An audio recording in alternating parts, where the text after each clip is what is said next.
Welcome to the Fitchburg Planning Board meeting Tuesday, April 25th, 2023.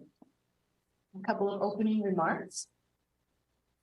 All meetings of the Fitchburg Planning Board are open to the public. This does not mean that the public participates in all aspects of the meeting. It simply means that the meeting itself, including all discussions and votes, is open for public view. If you wish to address the board regarding a public hearing, please raise your hand and the board will acknowledge you at the appropriate time during the hearing. The board will also monitor any participants that are attending virtually for question your time. Virtual attendees are asked to use the raise hand function to be acknowledged. 1, state your name and address. 2, approach the center table and either stand or sit. This allows you to be seen or heard clearly by everyone in attendance. The planning board requests that comments be limited to no more than 5 minutes in the interest of time. Please be advised that FATV is conducting audio and video recording of this meeting for public broadcast, and I ask that anyone in the audience who is recording this meeting to please identify themselves for the record now by stating their name and address. I observe no one. Just back to the bathrooms. And information, we are in a different location in the legislative building, so on the 3rd floor of City Hall, and just as a point of logistics, the restrooms are open on the 1st floor. So just take the elevator down if that is necessary. And on our agenda this evening, we do not have any approval not required plans, A&R plans, or minor site plans. We will be directly going into our public hearings this evening. And the first item on our agenda is special permit and site plan review for Green Soul LLC at 32 Oak Hill Lane for a cannabis cultivation facility continued for March 28th. I have Brian Goodrow with his hand raised. Okay. This group of Green Soul will. So it looks like their team is virtual. Tanya, Sierra, and Brian. And I've unmuted everyone, so if someone wants to try and speak. Thank you. Can you all hear me? This is Sierra. Can you guys hear me okay? Yes, we can. Yes, we can. Okay, great. We had emailed a presentation yesterday to Chantel and Herlin. It's called 4.25.23 Green Soul presentation. Yep, just bear with me 1 second. Of course, yep, take your time. And we could either monitor the slides or you could, someone in the team could do the presentation of the slides if they'd like. Yeah, if we can get them up, I just think it would be helpful to kind of walk through some of the changes that have been made since the meeting last month. And then once we get it up, I'm happy to turn it over to Brian and Tanya to sort of walk through those for you guys. So I have, let's see, Cultivation Act 2023-417 Planning Board submission.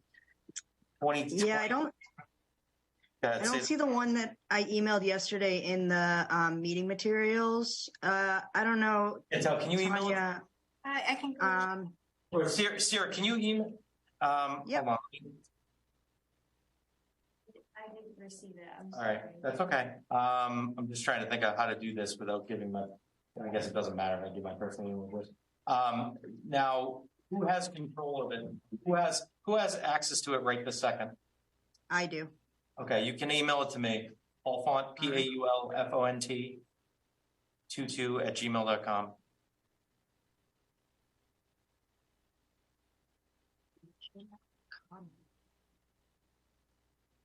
All right. I just sent that. So let me know if you didn't receive it. Yep. Thank you guys. I apologize for the. That's okay. Out of curiosity, is it a very big file? Yes. It might take a while. Yeah. It says 4 megabytes. So all right, that should be small. Yeah. If you want to just give a general overview and then, or just a summation of some changes, and then I'll pull. Oh, I got it right here. I just didn't want to slow things down. I got it. Just bear with me. All right. Share screen. Okay. Excellent. Okay, great. I'll turn it over to Tanya and Brian, who you met last month, to just kind of walk through some of the changes that have been made in response to the feedback that you guys had given us last month. Great. Thank you, Sarah. Tanya Carrier with Culsa Design. I'm the architect on the project. If you can go to the next slide, please. So this is just a recap of an existing aerial view of the site. So we border Oak Hill Lane on the north side, Fairmont Street on the south, and Oak Hill Road to the east. And we are working with the existing mill structure as well as the existing foundation of the building fronting on Fairmont while reconstructing the upper walls. So next. So just a brief summary of our major revisions. So the first revision we made is we removed the third floor from the proposed Fairmont Street addition. And this was in response to the building height being a bit overwhelming to the abutters there. So our new proposed building roof elevation is at 55.8 inches. The previous proposal was at 570 feet. So it's a decrease of 14.3 feet in building height. And I do have some graphics later on showing how it relates to the surrounding structures. And the other change we did is we did remove phase 2 building, and that was in response to the parking comment. We wanted to provide more parking for the site, and that provided some area to do so and also decrease the building area that we're asking for. So our new gross building square foot is 87,540. That includes the 35,442 canopy area. And previously we were proposing about 67,000 more, or almost 68,000 more, with the both phase 1 and phase 2. So with that, we've increased our parking. Previously proposed was 45 spaces. We're now at 66 spaces, so a 21 parking space increase. So next. And this is our new site layout. So we kept the existing mill building the same and the footprint of what was formerly phase 1 the same, but removed the top story. And we still have the employee parking on the east side. And we did add more employee parking on the west side access from Oak Hill Lane, where we already had a drive going for a loading bay. So we've added 20 spaces there. And we did keep now the existing surface parking lot off Fairmont. And we can discuss what that can be used for neighborhood use or whatnot. And the other thing we did, we moved the chillers down. So you can see they're right there kind of in the center of the page. So they're down about 12 feet from grade. That retaining wall is about 12 feet high, and then it just continues to go up even more as you go to Fairmont Street. So that provides a buffer for the residential area to the chillers. So they're kind of concealed in that area. Next slide. So I'll turn it over to Brian, civil engineer, briefly to go over some of those aspects. Perfect. Thank you, Tanya. Brian Gaudreau, Hancock Associates, the civil engineers on this. Could you scroll down to the next slide, please? So to pick up what Tanya was kind of describing on the site, the eastern portion generally remain the same. So we still have a 2-tiered parking lot on the right-hand side of the page, the eastern side. So an upper tier on Fairmont with pedestrian access to the lower tier and front entrance of the building. The lower lot was slightly reconfigured to pick up an additional handicap space now that we had 66 parking spaces. MAAB and ADA requires 3 spaces versus the 2. So a slight reconfiguration there. And then primarily the changes on the western portion of the site with the elimination of the phase 2 building. So we added a strip of 20 spaces off of the driveway heading to the loading dock. Those spaces are set back from vehicle traffic so that employees can access the loading dock door as a secondary entrance point, and it will be key card and secured access. Also to touch on the chillers that Tanya had mentioned, those chillers are now central to the parcel. They're about 80 feet away from Fairmont, and there is the 12-foot retaining wall directly adjacent to them to hold back kind of the slope of the hill. But those chillers are anywhere from 24 to 28 feet below Fairmont Street. So we created quite a bit of horizontal and vertical separation there. The rest of the changes to the site plan revolve around drainage. We had a little bit more back and forth with engineering and DPW. We modified our analysis to look at specific pipes within Oak Hill Lane that may or may not be undersized to make sure that we're adequately accounting for all of the stormwater runoff. Again, up on Fairmont Street, there is the existing parking area, if you will, the little gravel lot. We're proposing a chain link fence around it. As Tanya alluded to, we can discuss kind of the utility, the utilization of that area. There's anywhere from 8 to maybe 10 parking spaces that would be compliant to zoning dimensional regulations. And then our grading plan has kind of been adjusted to accommodate for the additional parking areas as well. Next slide, please. Before you get there, I had a question about the chillers. How tall are the chillers? That is a good question. Tanya, do you have a... Are they higher than the retaining wall height? No, they're not higher than the retaining wall height, and based on the downsizing, we'll only have 2 instead of 3 at this point. You're only having 2? Yes, so the third chiller would have took care of the third floor, which we took off, so we weren't able to adjust that in the plans that we're showing you, so it'll only end up being 2 chillers. Okay, that's fine. Could you also show where the emergency generator is located?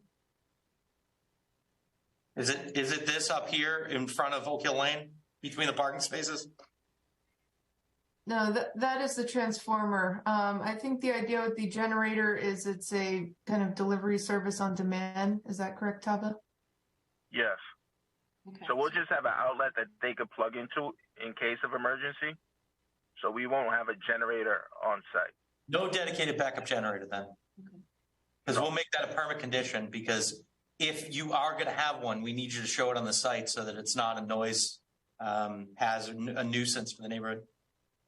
No, we won't have one. We'll just have a plug, an outlet for it, so that in case the power goes down, then we'll be able to contract with someone. We'll have a contract that's already in place so that we can contract with them to come for 24 hours until the electric company, Unitil, it would be in this case, could get the power back up and running outside, and then they would leave. If you can, just as a note, if you can designate some area, maybe the first parking spot near that transformer pad or something as your emergency location of your portable generator, because I assume it's going to be like one of the truck pull generators that you plug into. Correct. So can you whatever modifications are requested tonight, just make note of that. Just to show it can even put it in as this. We would use this parking space for the location, even though you could still count the parking space as a parking space. Okay. Or somewhere else if you determine it to be somewhere else. A note on the plan. Yep. Yeah, we just don't want, like parking it on Fairmont Street or in that upper lot on Fairmont Street, and then that causes noise complaints and everything else. So are you guys okay with it being somewhere on Oak Hill Lane? Because it's a question of where we put the outlet. Yeah, I would assume that's fine. All right. But again, just show it on the plan, wherever you decide, and then we'll go from there. All right. Thank you. All right, you want the next slide now, Brian? Yes. Yeah, and I'll turn it over to Tanya. Okay, great. So just since we were short on time last time, I'll re-explain the first floor plan. So our main building entrance is there on the east side, access from Oak Hill Lane. So you have a ramp up for accessible entry and also steps up from the parking lot there. And we have a glass walled vestibule with security desk directly behind. And that's kind of our secure entrance. As you go through, you have a lobby, employee locker rooms, general office and packaging on this level. And then we do have 2 receiving and shipping bays, one on each side in the existing kind of bay structures. So that's the receiving bay, fully secure inside, and the vendor shipping bay that he's pointing to there. And just outside of that, we have some secure van parking as well, access through that bay. And our trash is planned to be in the receiving bay. So there's a trash room for the kind of office trash there. And we do have a enclosed courtyard area, which is like a Zen garden for employees, fully enclosed within the building walls there. So next, yep. Employees would also go through the front entrance. Yes, so they can go. Yeah, the front entrance is actually on the side, but that would be for employees as well. So you mentioned about the parking lot, about them being able to go through the loading dock area with the key card, but I'm just making sure you pass that by the police department as well, because of having like the man trap area. So it's not just direct in your end, that there's a double entry. If you go if they come in through that direction. Okay, so we can look at that in the next slide. That's actually up a level in plan view. So if you go to the next slide, we can look at that. So here's the loading dock on the left there. So we can look at adding kind of a vestibule area, so there's a lock like you're requesting. Yeah, that's where I was to just check with it, because we go through all this effort to make the front secure, and then just having someone do a side key card is kind of defeat the purpose. Okay. So here's our second floor plan. So the mill has an existing second floor as well. So that's where we're connecting the back building to, because it is up a level just grade wise. We have our open office area, more trim and packaging rooms in the mill, and then dry rooms, and all the flower rooms and veg rooms are in the new structure towards the bottom of the page there. Question before you leave that slide there, but you do have a flower room on the Oak Hill Lane exactly over there. So that doesn't seem that they're all in that location. There's this one flower room over there. So just question that in the ventilation. Yeah, that's the R&D room, flower room. So that's to be kept separate on that side. But it will be, you're asking about the ventilation on it? Seeing as all the, right, since it's, the other one is pretty much a secure windowless, almost, building with the high-end ventilation. How that would work with the flower room on that, in that building. So Yes. yeah, that has its own separate ventilation. That's the same system as the larger rooms. It'll apply to that, and that's just a test room where we'll be doing pheno hunting and creating a library. So it wouldn't leak any smell out into the Zen garden area, and it wouldn't affect the office space. Paul, I had the same concern that Paula did, because it seems like the principal issue we have with some of the existing facilities are the older buildings, or at least I've made that assumption at this point. So the new construction building where you have all your flower rooms, although I still have concerns about odor, which we'll talk about in odor mitigation plan, I have less concerns with the new building as I do with refurbishing the 150-year-old factory building. We have, as you know, we have quite a few of these facilities now, and there's 2 in particular that I get routine complaints about smell at. Almost monthly, at least once. So we have concerns about that. But that being said, we'll talk about an odor mitigation plan above and beyond just your HVAC system. No problem. Okay. And just one other note, we are planning to infill those windows on the backside of the mill there where that flower room is. Okay. All right, next slide. And just our top floor, which is, we've removed the previous top floor, so this is the second floor. same ideas as the floor below, except that the mill just has a small clear story open to below with a singular office up there. Next. So here's our view from Oak Hill Lane. You can see the reduction in the building height behind the mill. So it's only a little bit taller now versus a whole story. And behind there, you can see we've massed in the structures that are the housing that's behind. And we do have some kind of dimensional graphics further on. And you can also see the new parking we added on the right side here. So those white silhouettes you have are actual building elevations of the existing 3 families across the street? Yeah, so they're representative. We looked at the height of each one, and the grade change is significant. That's why they look so much taller in this view, but they will be taller than our building. Okay. Next. So here's a view from the side.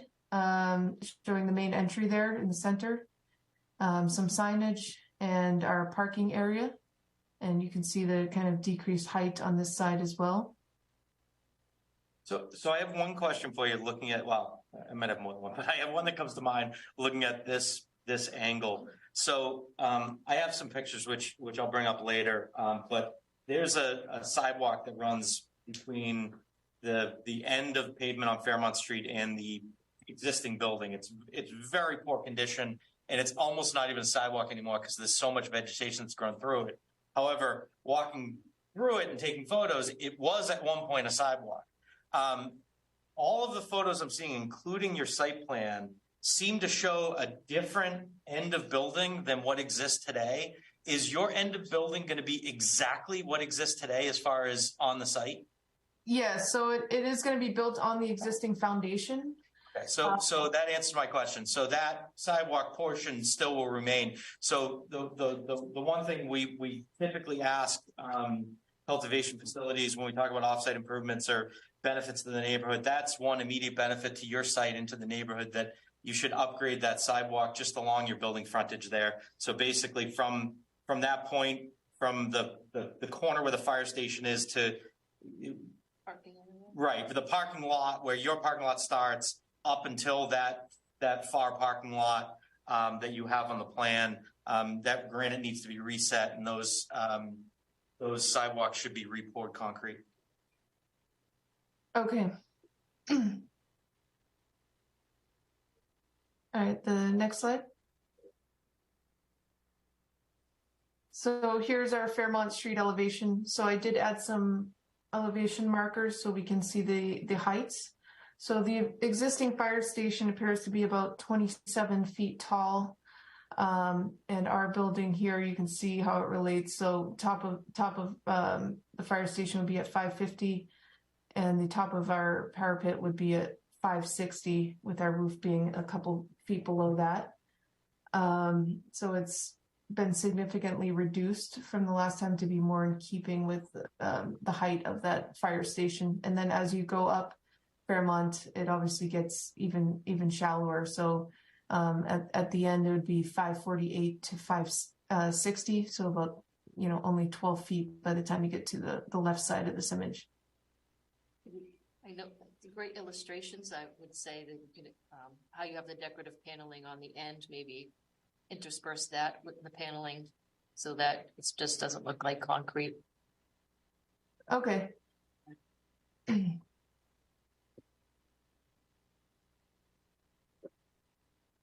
Yep, next slide, sorry. So here's the kind of view of the loading dock area. Again, the change is adding the parking. You can see how it slopes up there to Fairmont and the height difference, and the parking lot that would be kept up on that level as well. Next. And just a couple of building sections to show you how they relate, how the new addition is up basically a story from Oak Hill Lane, and how we've cut off the top floor here. Next.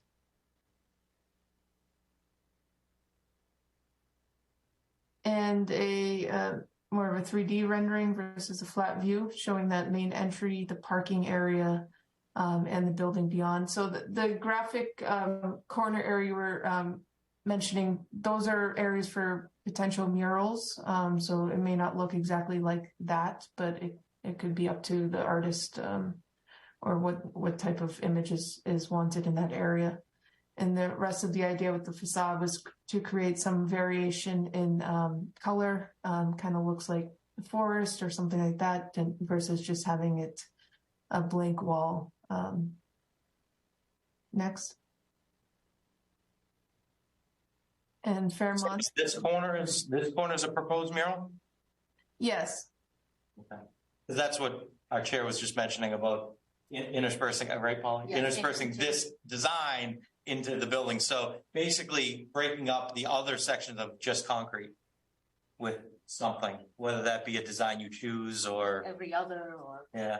Yeah. I think it's probably better if it's more permanent than a mural. Although I think like this one, like if you leave, like if you have this area, you have something visible as a mural design, that's great. But the building should be, a little more aesthetically appealing than just concrete. It's to make up for lands. It's going to be all hardscape between the sidewalk and the wall. So you want to soften that up. Sure. So is it preferred to stay away from the mural idea and just do it something we can decide on now for to break it up, or do you like the mural idea? I like the mural. Okay. So yeah, we can incorporate some more areas on the backside to really break up that. I may not be in favor of putting murals similar to that in every other bay on the building. I think it might be too much. I don't want the structure to start looking like a circus either. But maybe one or two other spots on the development that have a similar mural as to the one in the picture, that'd be great. But I think too much can be just that, too much. Right. We can have a different color fascia or something, or material, or. I agree. And the other problem with especially like this wall that you have, which is, such a huge mural area that shows in this picture, is although the murals we've had recently have been fantastic, the design aesthetic changes dramatically based upon what that mural looks like and how it's kept up. So I'd almost prefer to see the Fairmont Street side and these two sides that you're showing here, Fairmont Street and Oak Hill Road, to be a set design. And then you have some opportunity for mural space on the inner courtyard, like here or here, where it's still visible from the street, but it's not in the resident's face. That way we at least know when we're approving it what the building's going to look like. Okay. That would be my preference. I'm not going to speak for the rest of the board. Use your earth tones. No, I think that works. I think we can work around that. Different colors. You pull from the color of the earth tone. I mean, especially that Fairmont Street side. I just don't like the idea of just a blank, ugly concrete wall. If it's, whether it's stucco or ephes or, decorative concrete, stamped concrete or something that gives it a better, because there's no windows there. There's nothing. It's just, and it's 3, almost not even 4 feet from the edge of pavement is where this building is. So it's literally right in your face. So it has to look good. It has to look very good. I think the chair had a good idea about the mural that I see in this illustration. I kind of like. It looks very, very nice. And it was just mentioned to possibly pull a color or two from that mural and maybe just paint a panel or two that color, just to break up the long expanse of the building. That would be okay. Yeah, I agree. Yeah, that could be nice. It has a nice color scheme here. I think my preference would be, especially like I said, that Fairmont Street side, to make that as nice as you can make it and keep the concrete look, the industrial look, to a minimum. Okay. Next slide. And that's in this photo before you advance. Oh. Yeah, I'm sorry. Just the guardrails, because it's just like the metal guardrails. I decided we want to go with like the modern look, but, and I'll toss this out there for the board too. Sometimes we say, decorative metal railing. Depending on how it looks, I'm not sure whether it could be like black pipe style, like railings, it's modern, but black, usually we do with like cast aluminum or and some of those types of materials. But whatever you think go, it just didn't want it to look like, here's just the basic guardrail you see on the side of, the road. Okay, yeah, that makes sense. Yeah, something, again, we're going to be particularly cautious about making sure the residential side looks as nice as possible, and that a standard, like Paula said, highway guardrail just doesn't really do it. The neighboring facility, like One Oak Hill, there's the cast aluminum fence that is integrated with that because it's also on the residential. While we're on the topic, before we switch pages on fencing, we had talked about it, and I know the existing quote unquote residential lot, whatever it ends up getting used for, whether you just want to, just let people use it at their will or whatever the case would be. I'm glad you said surrounded by a fence because there's a very big drop off from the back of that to the ground below. It's probably 10 or 20 feet. So that's good. The one thing I would just say, although I'm sure it has to be something like chain link, if it can just be the black vinyl coated chain link, just so it's a little less obtrusive and a little less gaudy than just regular chain link fence. Okay. And I did see, hold on, while I'm thinking of it, let me just scroll it quick.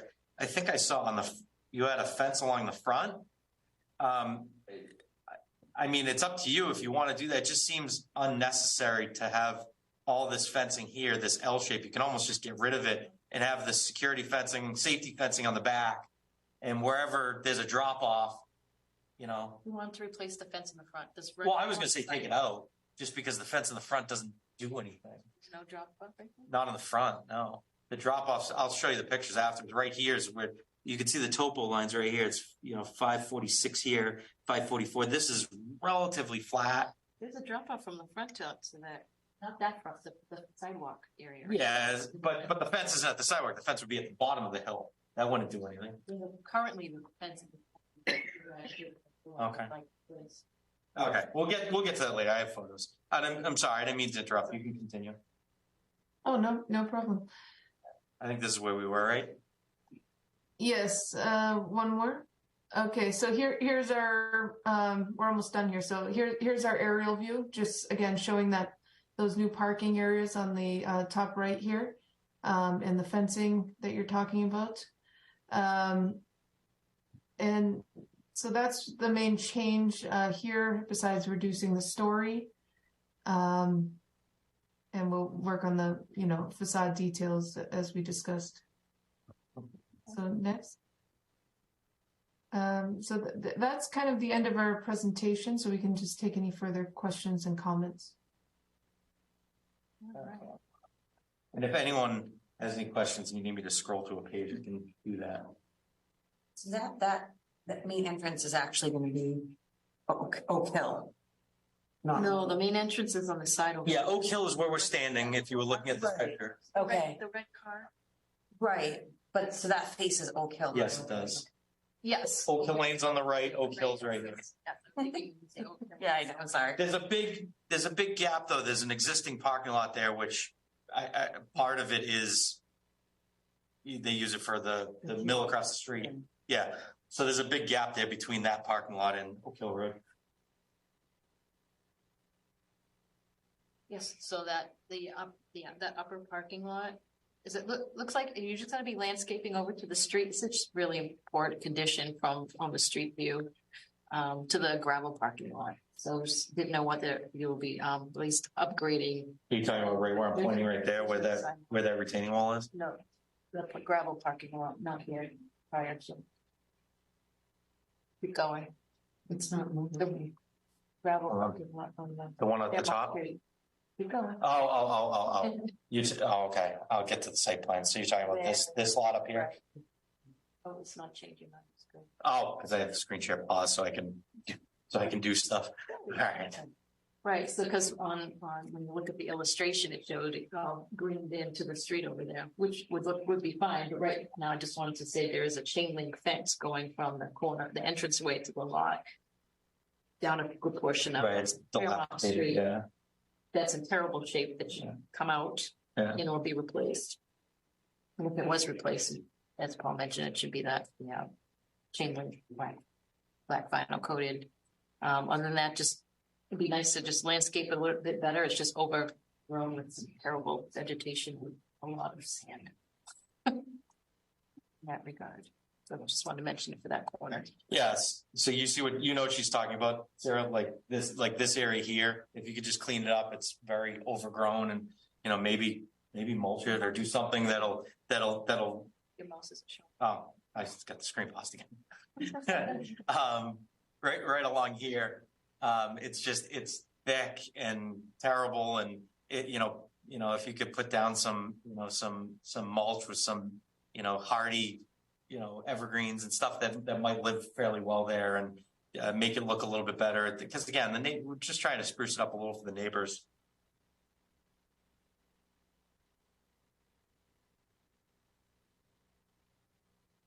So I'm glad took the comments to heart, which was great. You did about the elevation size on Fairmount Street, that was significant. So that's appreciated. For that, the addition of the parking, also a big plus, based upon now better ratio between what you have for canopy, to what you have, for parking. Meshes quite a bit better. Is that, like some of the details that you're doing with the building? We did have those comments about like the vestibules. The Pittsburgh, the police department may just want all employees to go through the front through security regarding that. So double check on that. We do have a couple of outstanding items. We still need a 300-foot buffer map, but drawn correctly as it's outlined in the zoning ordinance. It's still needed, as well as the specific distance to each resident. So you sent the list of the resident addresses, but we need the distance. And the distance is measured from the nearest point of structure of the ME facility to the nearest point of the property line of the protected use.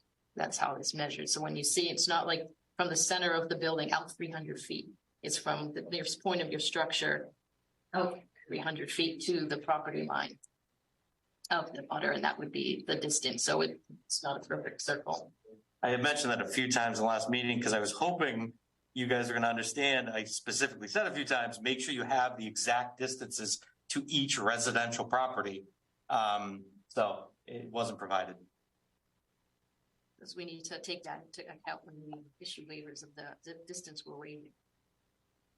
Yeah, we're going to work with some GIS software and try to get those numbers for you. We just weren't able to do it in time. And then we still need notarized moral character and the Fitchburg Police Department release forms. I know you've asked for waivers. We said no waivers. We want to know who we're doing business with. CCC can deal with what CCD can deal with, but we want to know who we're working with. Yep, we're going to get those filled out and over to you guys as soon as possible. Thank you. Jeff Hillman has his hand raised. Ready? Yep. Jeff, whenever you're ready. Hey guys, sorry. So Jeff Hillman, civil engineer for the city. DPW was just curious if the design engineer could reach out to us. We do have some concerns about the proposed drainage. In two locations, the proposed drainage for the site is tied into what looks like undersized existing piping. So if they want to reach out to us, we can just work with them to try to facilitate that. Okay. You guys made note of that? It is Yeah, in my certainly. comments. No. Sorry. I was talking, Jeff. I was talking to them. Sorry, my bad. That's okay. You guys made note of that?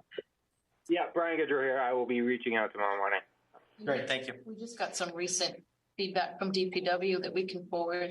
Yeah, Jeff, was there anything you specifically wanted to touch on other than the minutia, the engineering details we don't need to go over? Was there anything specific you wanted to cover? No, just the comments were is what applicable. Other than that, everything's all set. Perfect. Great. Thank you. That. And Chantel, if we haven't already, just make sure that all the department review letters that went out today, they get to the applicants so that they can address them. Yeah. Thank you. Do we have any other feedback from on the new plan at all from fire, police? I haven't gotten anything from fire. Somebody's on here. I don't know if he wants to say anything, but Captain Mays here. Oh, yeah, he's got his hand raised. Go ahead, Matt. Good evening, folks. At this point, I don't really have a comment in regards to the setup in the plan. It's still at its infant stages, so until I can start to see a little bit more detail with the camera layout and the operational plan, I'm just going to reserve any comments from this point. Okay, we did mention just to touch bases with FPD about like employee access and security, so that you are comfortable with whichever entrance ways they're proposing to use. Yeah, I'd like to see that in the operational plan so they can lay out exactly what their plan is for employee entrance, and then when it's laid out on the operation plan, then I'll address it at that point. But I'd like to see it in writing as to how they want to proceed with their employee entrance first, and then I'll go from there. Thank you, Captain. Right, so we just waiting for. I understand better now. The first thing I thought when I saw the plan was I was disappointed because we had talked about, and my hope was the building would be shifted down Fairmont Street to kind of twofold, hide into the hill, and then have all of your parking together on one side of the site. I certainly understand now that your intention is to reuse part of the existing foundation, and I can appreciate that, and I don't particularly have a problem with it. My problem was what Captain LeMay and our chair had said about kind of the parking being separated on both sides. But if you can solve that logistical issue with security, then I'm fine with it. Oh, and sidewalks, they have to, walk around the building. Mm-hmm. Just making sure they got good access. Yeah, I mean, I didn't even pay attention. I took photos, but I didn't pay attention to. I don't think there's sidewalks on Oak Hill Lane. But if you're going to encourage your employees to use that far right-hand entrance and park on the left side, then maybe that's something that you have to provide there. Is a sidewalk along the frontage so that they're not walking in the street. I think that's something that you're going to have to figure out. But I certainly in the future don't want to see a situation where we have people walking up and down Oak Hill Lane, especially given that it's a road used for some industrial trucks for the buildings across the street. And wherever you have the parking, that there's like a path or whatever it is, sidewalk to the entrance of the doors, because that would be for like snow and ice removal as well. It's clearly demarked. Mm-hmm. And then Paul mentioned before about looking for really enhanced odor mitigation plan. It's like there's a standard mitigation plan, and it's like then if there are still issues, what's the next step to be able to implement regarding that? Because it's like the roof line. In some cases, we have smokestacks that go above, like or chimneys, or the building height is above the residences, and in this case, it's not. It's kind of like right at the residential level, so what the roof line is. So we just keeping that in mind. Mm-hmm. Odor is something we're going to be particularly concentrating on, at least in future operation, because we do have complaints in existing facilities and facilities that claimed the same type of advanced systems you have. So you might want to keep that in mind. Beyond charcoal. Right. Okay. Is there anyone from any board member have any comments? Or anybody in our public venue have any questions or comments regarding this project at this time? You can use the raise your hand function if you're online. I have no one online. What's the board sentiment on the revised plan? Like, is any feedback they want to give to the applicant at this time? I'll start. I appreciate the fact that you made some very substantial changes. The only questions I have that we didn't ask yet, and I don't know if you know the answer to this, but if you don't, between now and next time revisions are made, you had mentioned that at startup, you were going to have 30 to 35 employees, something like that at the beginning. Now that we're talking about a canopy space significantly less than last time because of the building reduction, I'm kind of curious what you would anticipate at max capacity, at max build out you have for employees. I don't want to see a situation where we have less than or much less than 1-to-1 spaces to employees.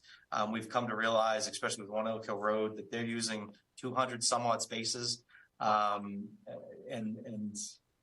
we also have to talk about, we've learned from our mistakes. So, doing things that they do, like staggering your shift times. I think they have a half hour, an hour or something in between shifts so that you have enough time for people to leave before other people come back. I don't know if you know what maximum capacity employee would be on the site. Is that something you guys have talked about? Yeah, I could jump in on that. So basically, we'll be creating a workflow. If you look at those rooms, they're 2,000 square foot rooms. Once you put the plants in, and we have an automated system, it's hard to look on it, but you have an automated system where the tables are actually movable in the hallway and the plants are brought down to each room. That building will never be filled up at the same time and taken down at the same time. So once a week, you'll take one of those rooms down. So you'll never need more than, I'm not assuming more than 50 employees at a time. So your employee system, the most employees you have is when you're having people doing trimming and then at harvest time, right? And that will be phased out. So if our regular cultivation employees are there during the morning, the other employees, when it comes time to trim, will come in when those other employees are gone because they won't be needed. We'll be able to present a workflow that shows when the rooms will be taken down and give you on paper how many employees will be needed at different times.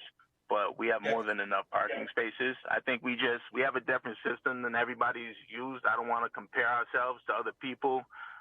2014 technology in terms of cultivation and cannabis has changed tremendously.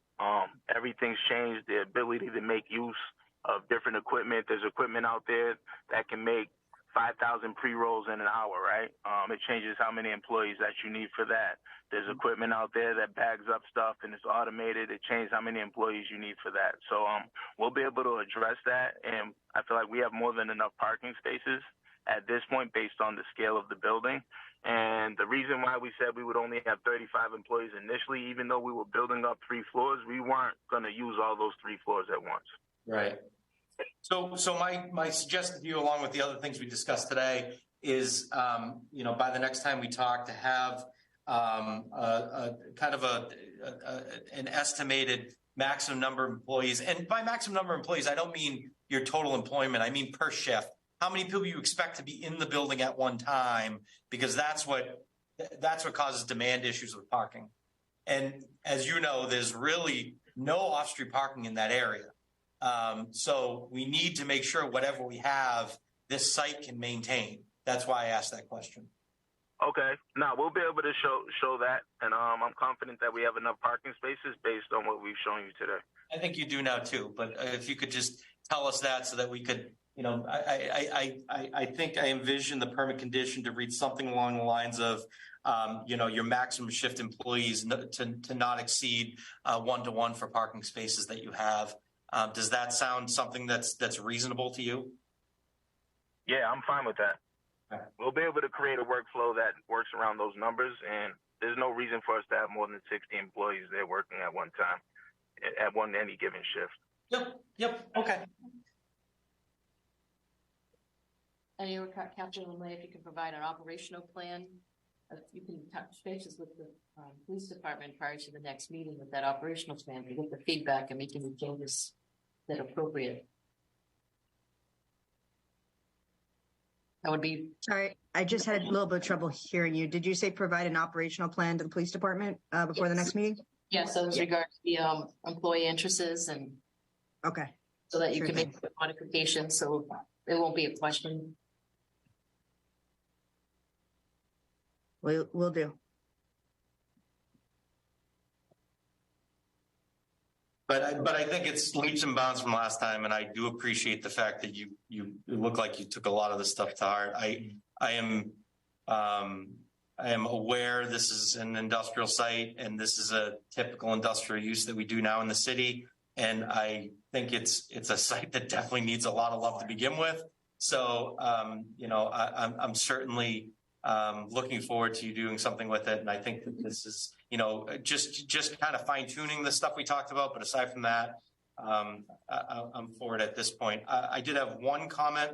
I didn't see him on here, and I was asked to convey this. The Ward 2 counselor called me last week, and we had a conversation about the site.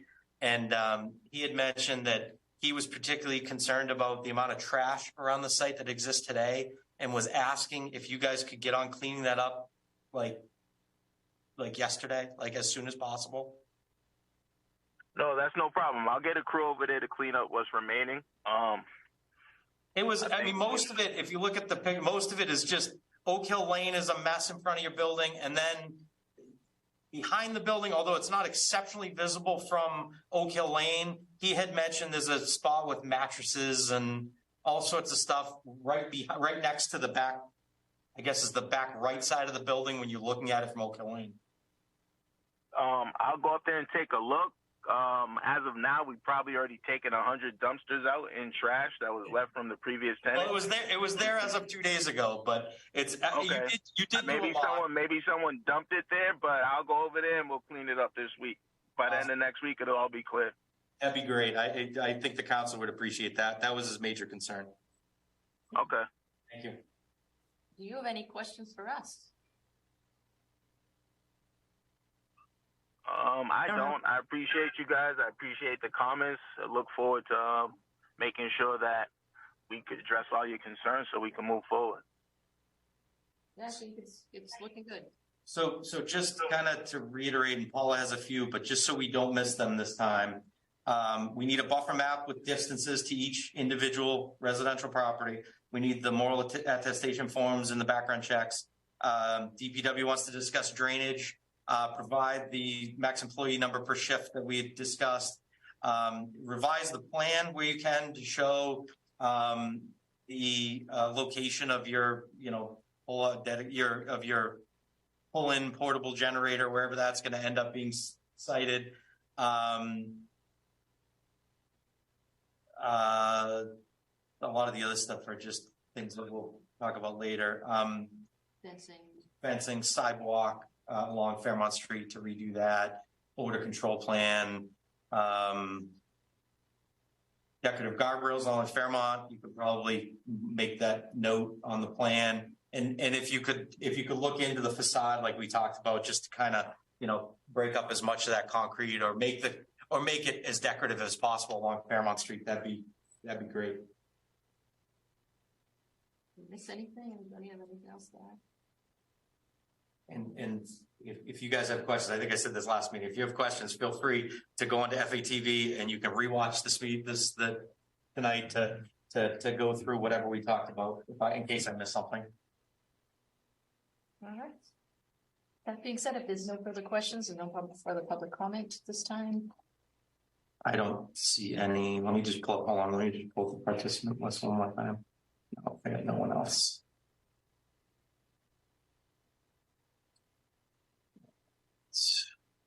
And our May meeting is 23rd. 23rd. Yeah. So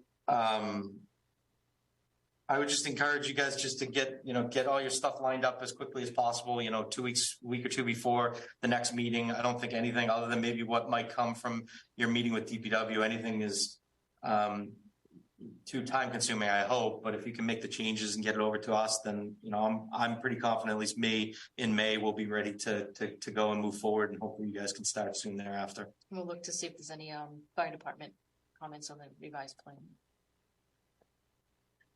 That sounds good, and then we can get over a security design to the fire department this week.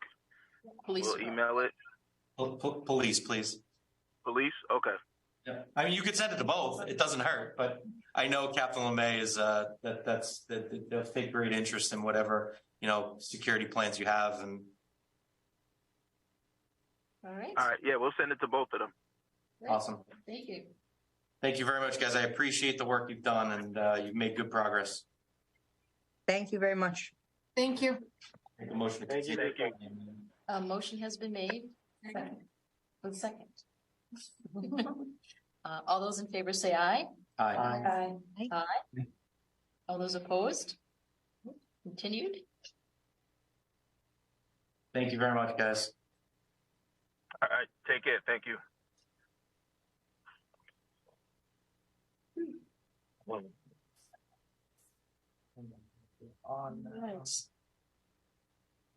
The lighting. Like I need my readers tonight. I got it up there if you want it. We have our next item is special permit and site plan review for True Storage LLC at 432 John Fitch Highway. Conversion of 88,000 square feet of existing projects to self-storage facility continuing from our March 28th. How you doing? Good evening. How you doing? And if we need more chairs too, you can pull them over if you want. Yeah, I'll just see who's.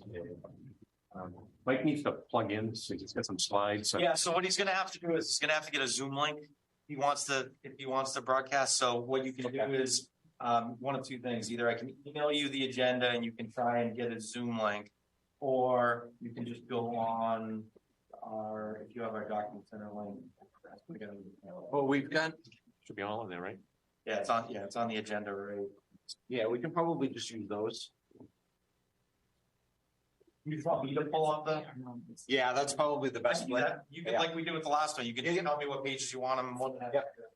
All right, so, because we do have, I think in your case, we have the most recent things. Yes, that one. Yep. Is this the one you want the site plan updates? Yes, sir. Thank you. Perfect. Yeah, no problem. Tell me what pages you want, when you want, zoom in, I'm happy to do whatever you need. Okay. Really good. I get by. We've been doing it for so long now. It's going on for almost 3 years. We've been doing COVID stuff. So yeah. You want to start with page 2? Sure. Probably the best one right there. Sure. Thank you. But just a little segue, Josh Sullivan is not here tonight from True Storage. He's on vacation. He was going to try to zoom in, but I think he has given the board a pretty good detail about, the way the project is going to look and the retail use and so forth. So, I mean, if we need him, we can bring him in, but I think the board's got a pretty good idea of the usage issues and what the project's going to look like. They did update some of the architecturals, and then Mike is going to go through the update on the plans that are a spinoff of the last meeting. Thank you.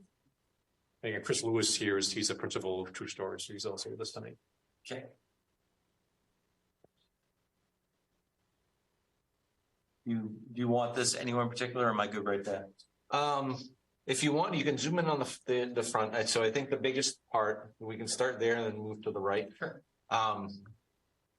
So the biggest change that we have on these plans right now is we've relaid out the egress and ingress for both locations to provide more of a boulevard style entrance.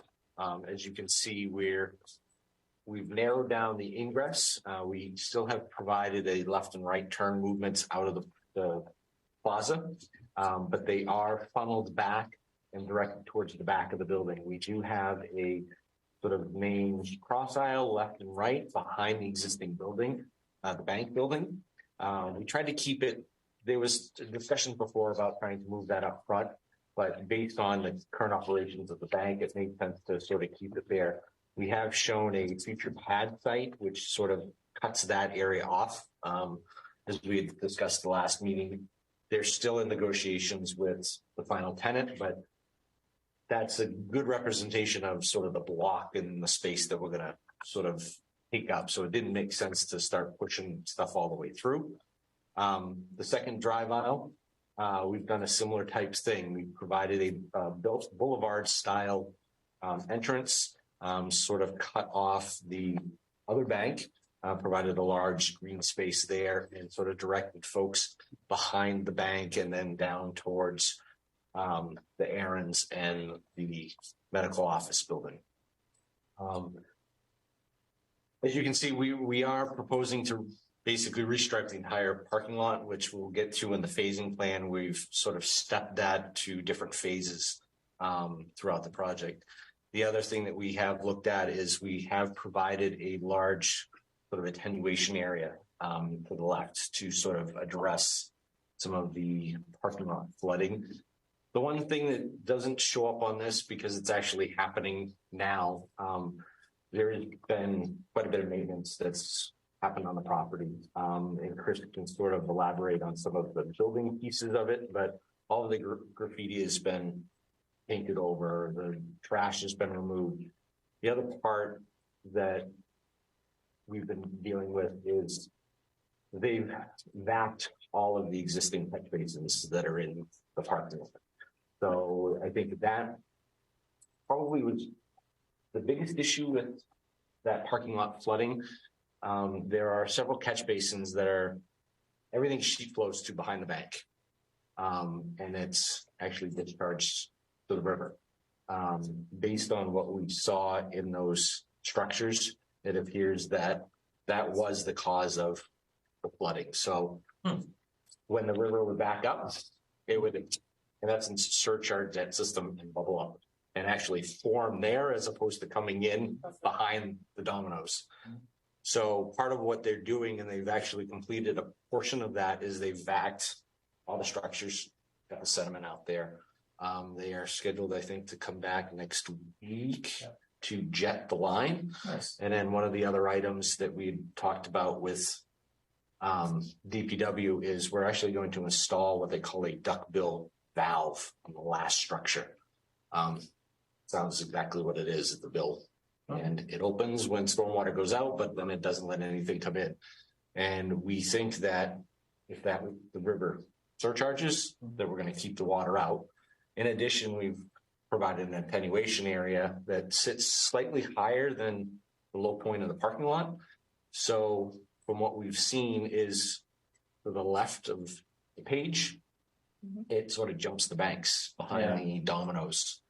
We're hoping that this will provide and fill first and provide an area to sort of attenuate should that happen and stop stuff coming into the parking lot.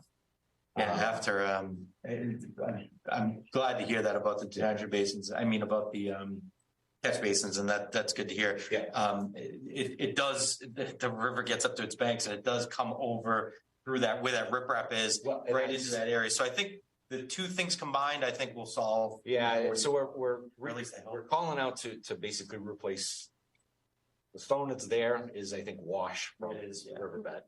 So we're going to pull all of that out, put some large size stone, probably 6-8 inch stone in there to help protect that and then give enough sort of help and not allow it into the parking lot.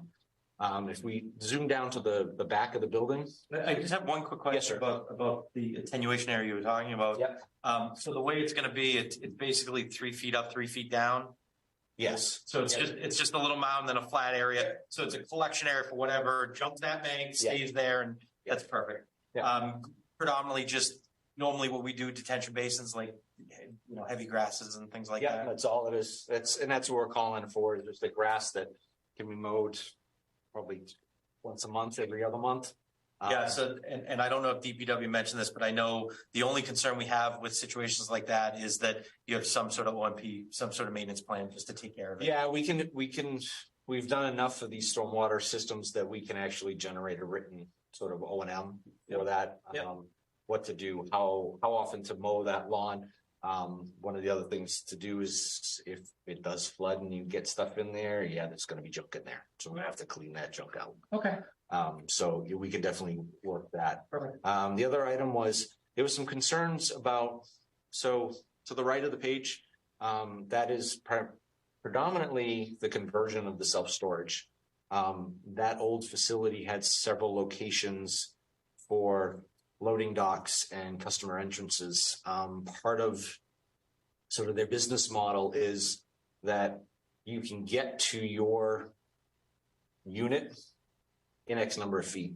So we try to, and that's what one of the things that they do is they try to provide access points around the building that folks can access their units. One of the concerns was there's such a large vast of pavement back there. So what we've done is we've demarcated an actual travel way in and out along the perimeter with arrows, dotted lines for customers to get to that back space. We've also provided some additional sort of temporary parking and demarcated sort of loading zones for the ingresses. So you can see in the middle, we've got couple of extra spots. We've got some painted islands there. There'll be some overhead doors that are existing in the back there. We've done the same thing on the left-hand side, along with those loading docks. You can also see that we've got 3 painted islands there as well. There's plenty of clearance. We've got 24 feet of travelway back there. We've also called out for additional arrows to clearly define the passageway in the back. That before we leave. From this up there. A day or two ago. Yeah. There's like a chain link fence there now. So there was actually an above ground storage tank that's in that little sort of crotch area. And so it's been removed. So that's what that chain link fence is, is that chain link fence across for that. So you can't get into that area. Right? Yeah, so they're right now remediating some dirty dirt that was there based on a tank. So that's why it's blocked off right now. It's because it's a hazmat. It's temporary. It's temporary. That's all it is. So most of that work. Because it looks like work is being done. So Yeah. So that'll be the intent of that. It's got that. The intent is that's going to be all pulled out. There'll be new.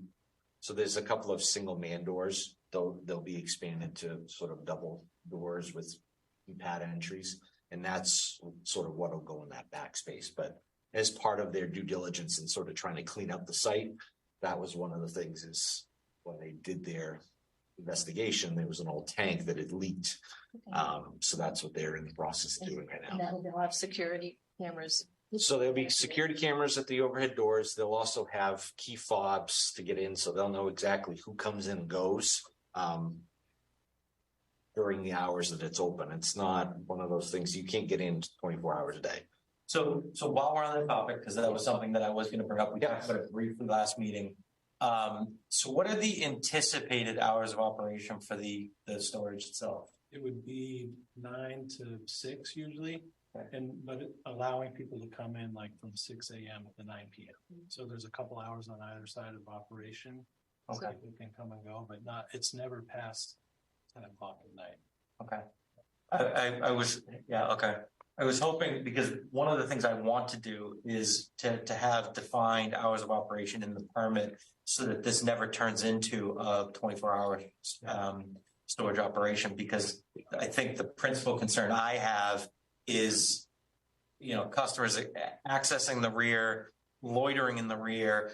And I understand it's a concern that you guys would have as a property owner too. However, the only control we have is via the special permit process. So I would like to condition the hours of operation.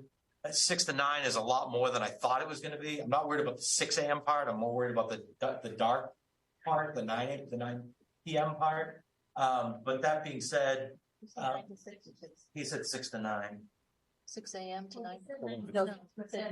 No. Yeah, so normally, and they all vary a little bit. They're run by CubeSmart, and they have their formula for when people come and go.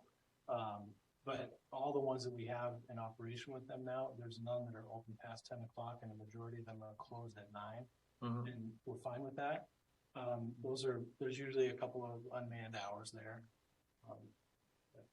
So what you're saying is they have staff there 9 to 6, but they're open 6 to 9. Yes. So they can access it during that 6 to 9, just there's no staffing. So the concern is just being like 10 o'clock, at least the back here and first that. Yeah, I think we'd be fine with 9 o'clock. Okay. I was hoping we were gonna have a conversation like, 8 a.m. to 6 p.m. But that being said, if there's cameras, and again, I know you guys are going to have a vested interest in there not being, any situations to the rear of the site to begin with. That's the maximum window that it would be. Okay. 6 a.m. to 9 p.m. Mhm. Okay. That was after. Yeah.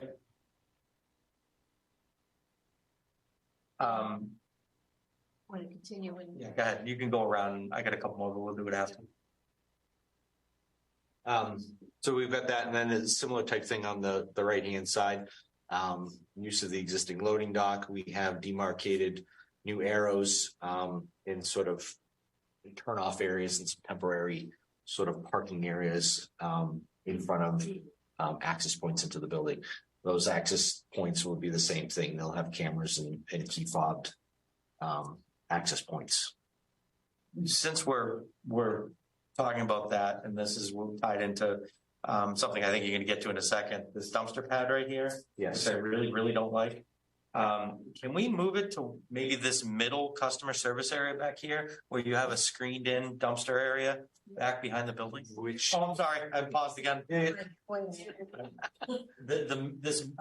because you have 3 customer loading areas right here. Yeah. Could you take the middle one and make that, a dumpster pad so that it's screened? so that the issue is that the storage facility has no dumpsters.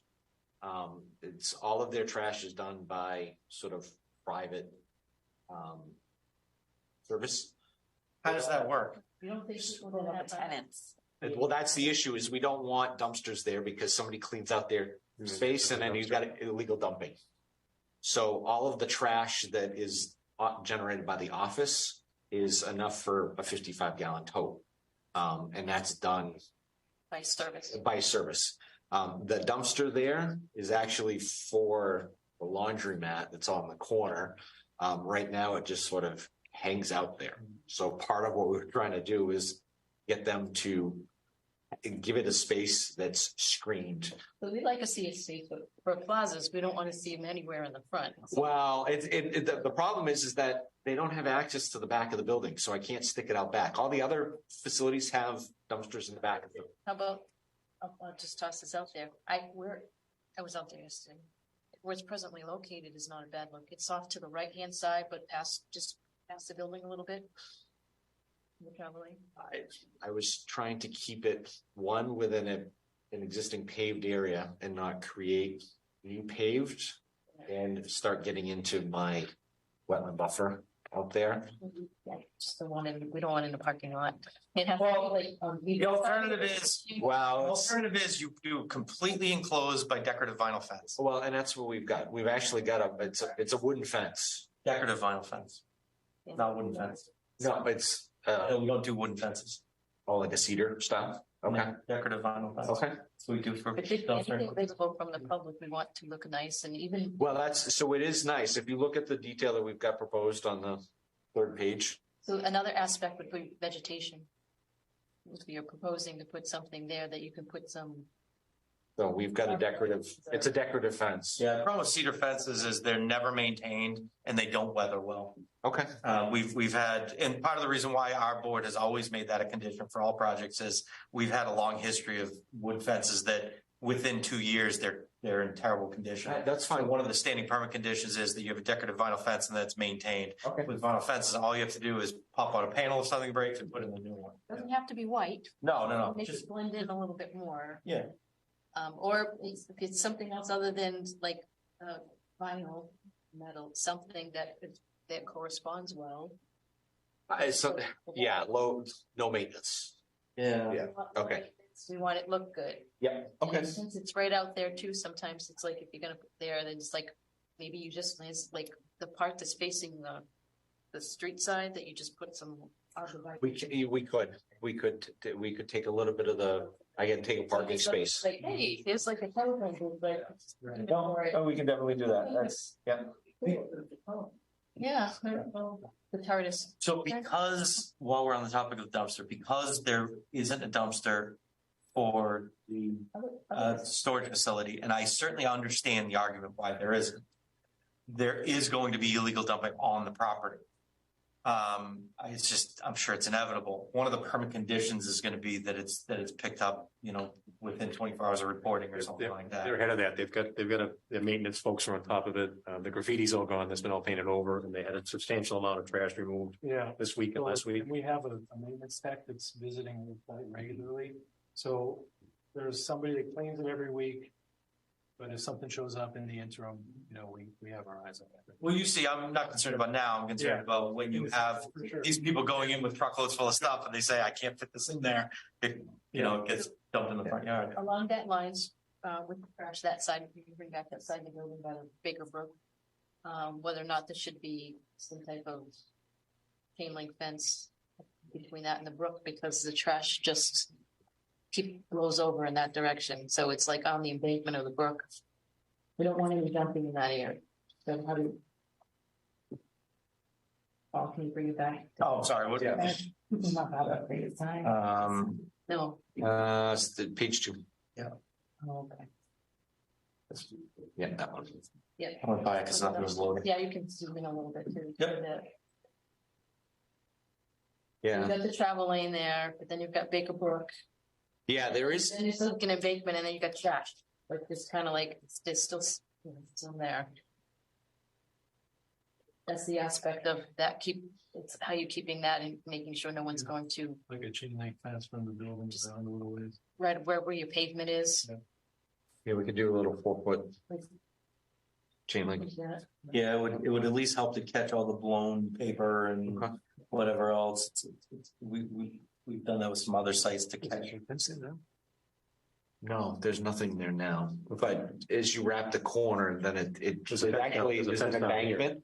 There's a fence down here, though, I think, isn't there? More towards the street. There is, okay. yeah, Nice. but there's just behind where it says 8-210, the grade actually goes up.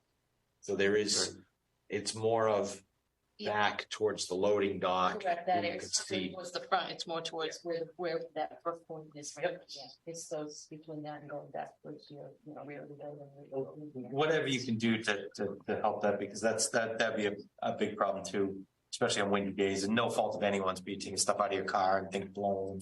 At least it'll get caught up And at least if maybe with a 4-foot fence, you can still clean stuff up on the other side. That's the other thing, right? Yeah. It's kept clean, and that will still, that should probably be also like a black or vinyl coated.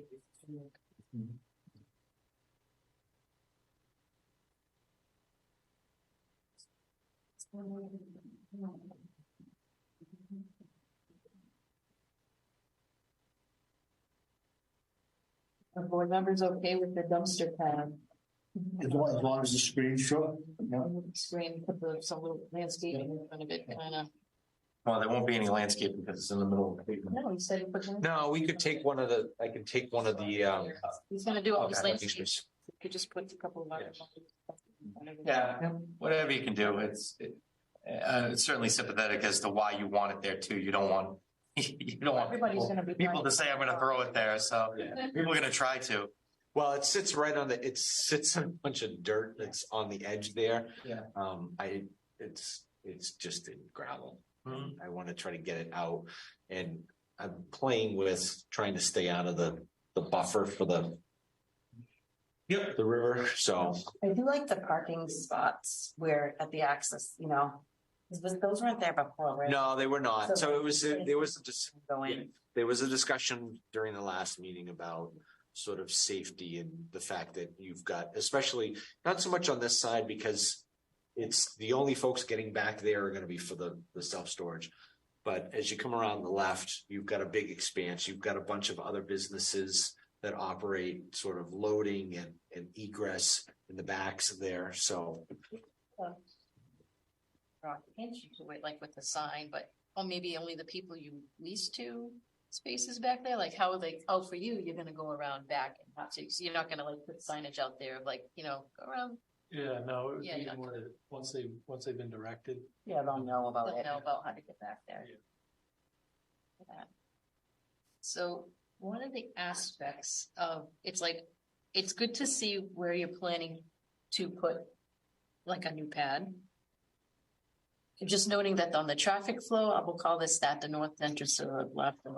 south entrance to the right. Yeah. Let's say south entrance. So if you're coming in the south entrance and going to the storage facility or to Harbor Freight, you're going to go up there, but you're going to have to go all the way to the buildings in the front and then. Are you talking about this one? No, the other entrance. Okay, sorry. Yeah, you go there, go straight up. Say you go to Harbor Freight, you're gonna but it's really pushing all the traffic coming through that plaza, all in front of all the businesses that are pedestrian. Well, and I think That's the observation.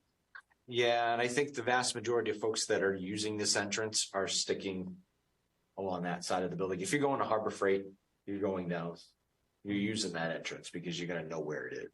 You're also going to see the signage that's on the building. So I'll say, I'm glad to see like a location, potential location, but we're going to call this for illustrative purposes only. Like we're not approving that's the layout or the traffic flow for that proposed. No, we would have to come back, and we understand we don't have the tenant secured right now, but there was questions about, okay, well, how would that work? How does it work? This is sort of how it's going to work. We know that we will have to come back for a full amendment once we have that and we have it fully designed. There's also additional aspects of that design that we'll have to incorporate. We'll have to incorporate additional stormwater that's specific to that because that's separate from sort of the parking area, utility connections, and everything else. We understand that. I did have a thought about that, and now you know the prospective tenant better than I do. But looking at this, I can take a guess of at least what they're going to do, what kind of business it is. So, was there any thought given to turning it along the street frontage the long way? So the issue that I have is in the front. If you zoom in a little bit, you can see there's the pink shading. So right down the middle, I've got a huge utility easement that runs through the front and along the front. Oh, okay. So if I turn it, you're still bound by that. Bound by that, and I start pinching on relocating that driveway entrance. As it is, I've shoved that driveway entrance over some. Yeah. I'm pinched with. I can't have a building. Within that area. Yeah, that makes sense when you say it that way. I mean, my thought was you turn it that way and then you can continue that middle aisle all the way down. Looked at that, but the unfortunate part is I didn't have enough room to make anything of use work without. If I do that, then I'm losing this entrance altogether. Okay. Yeah. I mean, I agree with you. Paul and I had talked about this at length a couple of days ago, and my thought off the top of my head was the same, that if I'm going to this site, which I do relatively frequently, if I'm like when Friendly's and CVS were there, you use the right entrance, and Cinema World and Harbor Freight use the left entrance. It's just, I'm sure some people will, but if they do, you can still maneuver there. You have to go all the way down the aisle and then along the building frontage to get there. To avoid the north entrance because like pavement right now, but that's going to be addressed. Yeah, right. It's actually in process, right? So, but it's safe to say that, for the sake of argument, that this tenant falls through and it doesn't happen. It's safe to say that the intention would be to continue this aisle all the way over if that's not there. I think that's what we like to say is like, this is like tentative. That being said, until that comes back, as definitive approval, we'll just assume that boulevard will just continue down and meet up perpendicular. Yes. Okay. Yeah. Is it something? Could you provide another, another site plan? Just like there's this one, it's like, and then without it, there's that. Or just overlay it We could do an overlay because there's also talk of, and we can get into the phasing of sort of when that work happens. And Chris can speak a bit more to this, but they're actually talking about addressing some of the pavement up in the interim before, so that it is more defined. So if you go down to the south entrance, we've got a lot of work that's being done and islands that are being cut in right now. Those actually show up in a subsequent phase, which we'll discuss. But what they want to do right now is they're going to actually patch that. So they're going to demarcate that in paint. So it'll sort of look like that. And then they'll come in at a later point and cut a lot of that stuff in, which will help with sort of the the delineation coming in. They're also in the process of repairing all of the pavement out there in that area. So a lot of the pavement striping is gone, will be gone. It was actually scheduled to be this week, but unfortunately with the rain, they couldn't. So I think it's scheduled next week. So all of that pavement in that area is going to be rehabbed, at least filled so that you can drive through. At some point, we can, if you want to get into the first slide. You want me to go back up? Yep, go to the very first one. Oh, yeah. Yep, the color, this colored one. So that's sort of, but not as far. So yeah. So that shows the sort of the anticipated phasing that we've got. So the green is phase one, and that's stuff that's directly associated with trying to get the self-storage in operation. Redoing the parking spaces directly in front of the building, redoing the striping at the rear, so that they can get the facility opened.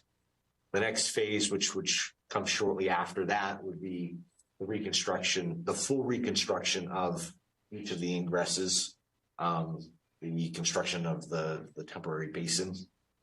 That'll be phase two, and then we've got phase three, which is sort of consistent of the bank and in front of the cinema. And then we've got subsequent phases for each of the tenant spaces, left and right towards the D'Angelo's. Phase three is purple. And then we've got 4, 5, and 6. We've got a total of 7 phases. Some of the subsequent phases, because they're simply seal coating, crack repair, restriping, some of those may be sort of lumped together depending on sort of how the leasing for. So I think the safest way to handle this from a permit perspective, other than I appreciate the timeframes you guys gave and the phasing it, you guys did a lot of work and you made some very big progress, and I appreciate that. I think the easiest way to do it from the site plan approval perspective is saying, okay, you have approximate timeframes for each phase, but like you said, some are going to overlap and some are going to get done.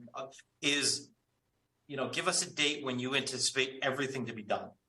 When final 2 years, whatever. Give us a date when you anticipate everything to be done, and we make a permit condition saying we're anticipating all the phasing to be done at around X date.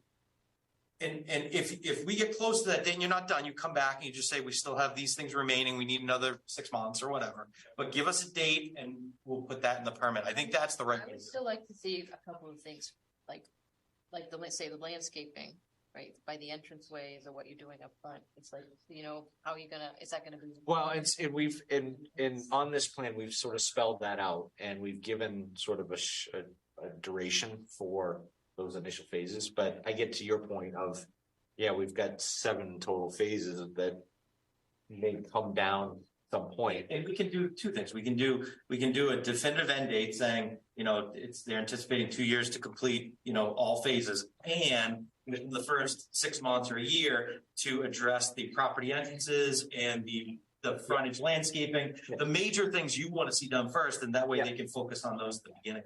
I think that's fine too. Which fair. I think we've. One of them's like major, of course, the repair work. Well, the repair work is ongoing, so that's stuff that's being done right now ahead of even the permit. So we didn't include that in the sort of. But those entranceway enhancements and probably put this out there. What Peter's looking at too is like along the frontage on John Fitch, that landscaping. There's things that are immediately going to be that impact of. Yeah, I think that those entrances for us, because it's a coordination effort with the DPW, we were going to maybe address these earlier with striping, and then once we kind of coordinate that stuff, then it can become more final. And I'm assuming there's going to be some level of approval process for that work as well, right? I mean, just coordinating with DPW as far as where the curb cuts are going to be. Yeah. And Jeff, I don't know if you want to jump in on that because you know better than most. Maybe not. Yeah. Well, we are still. Part of the problem is, like Nick was saying last meeting, the design elements aren't complete yet, but if it's something that's, that we know is tied to this, maybe we can get the engineers that are working on the design plan to focus on this particular site, so you can get your answer in quicker, so that we can get you moving and get everything, beautified. Well, I mean, obviously we're at the mercy of DPW too. So as well as Mass DOT, right? Right. Exactly. Right. Yeah, that's true. DOT probably has a say too. So. Yeah, and that's sort of what we called out on the phasing plan, is that at least those driveways, they're sort of in flux because we're trying to deal. So we did get some 25% drawings from Eric. We sort of overlaid those on ours. The landscaping in between the bank buildings and along the frontage where you have. Well, it's need that altogether. Yeah, some of that. So there's some overlap, because there are some landscape elements that are being done as part of Mass Highway stuff. Right. We don't necessarily want to do whole scale landscaping in there if our driveways are shifting. And if it's going to get dug up. And it's going to get dug up. So that's sort of why we pushed those out to a phase 2. Just so to speak for 1 second. Hey, Jeff, you there? We appreciate the explanation. Yeah. We all want to just be on the same page for expectations. Jeff, you're there, right? Yeah, I'm here. So, quick question for you. I know the actual implementation of this plan is many years away. Is there a way to solidify those driveway inches ahead of time? I mean, yes, they would fall under a DOT standard curb cut. To reach out to engineering, Ryan Colleen would be able to facilitate that and help them with that. Because I don't want a situation where, we're 4 or 5 years out from the final project being done for John Fitch. And, because I've heard dates like 2028. And I know 2028 ends up being 2030 at best, because that's the way these always work. I've been in this long enough. So I don't want a situation where the developer keeps getting pushed off, and my point is that the driveway inches need to be done in the next 2 or 3 years. And if this is a 5-year project, we need to figure out how we can do that before that project gets done. I mean, I would think for this property, for the designer, he should be able to look and say, all right, the entrances are going to make sense in these locations. And then from there, when DOT comes through, they would just kind of line up onto it. Because if you said that this is the existing, these are where the entrances are, they're going to figure out where their right of way comes and make it merge. I would think so. Well, and that's good to hear, because that's kind of tying into what I was talking about we want to set a definitive end date like we do with all projects, so that we don't have open permits with stuff that never gets done. So we create that definitive end date, and then you guys can work with our DPW and maybe even Mass Highway if you have to figure out where those are going to go within the next, like Paula said, hopefully as soon as possible. But within that time period, we're going to give with the permit. And then when we get to the end of that, hopefully everything's done. And if it's not, there's got to be maybe someone holds you up, then we'll talk at that point. But that way, it's all tied into the permit conditions as it is. So thank you, Jeff. Yes. Okay. And I did want to point out, because we didn't talk about it, but I did notice it. You got rid of those lone self-storage units in the middle, which is much appreciated. I know I was even talking to a counselor offhand after our last meeting, and they said, they didn't like the idea that you'd have people pull up in between those commercial units or behind and just use those two little, just to jam them in there. So I think that was a smart move too. So I appreciate that. And I think they're shaded on a different slide. They're still shaded. Oh yeah. On the next slide down there. Like they did. This one, maybe? Yeah, this one, they're still shaded. Oh, the landscape one. Yeah. So it's like, so those are not shaded any longer. And then just to clarify, the retail units, I think Josh mentioned, and it was in like the transcript, there's like 6 units. Yeah, so we've got some, like the ones on the end. It's hard to, because we don't have tanks for the ones that we're proposing, the 3 that we're proposing in the front. Mm-hmm. What we've seen in some of our other locations, like we have one that's 500 square feet and, it's a tea shop. And then we have one next to it that's, 1,500 square feet. So those could be broken up into 3 or 2 or 1. So it's hard to say, but I think the existing ones, you've got 1, 2, 3, 4, 5, 6, the 7 existing, then we're adding 3 other locations for potentially, another. One could be. Yeah, So 3 or more. Be like, 3 or more. build to suit type of thing, or, to some degree? Yeah, and that's what we do a lot of times because we'll do some of that. We can construct that for potential tenants.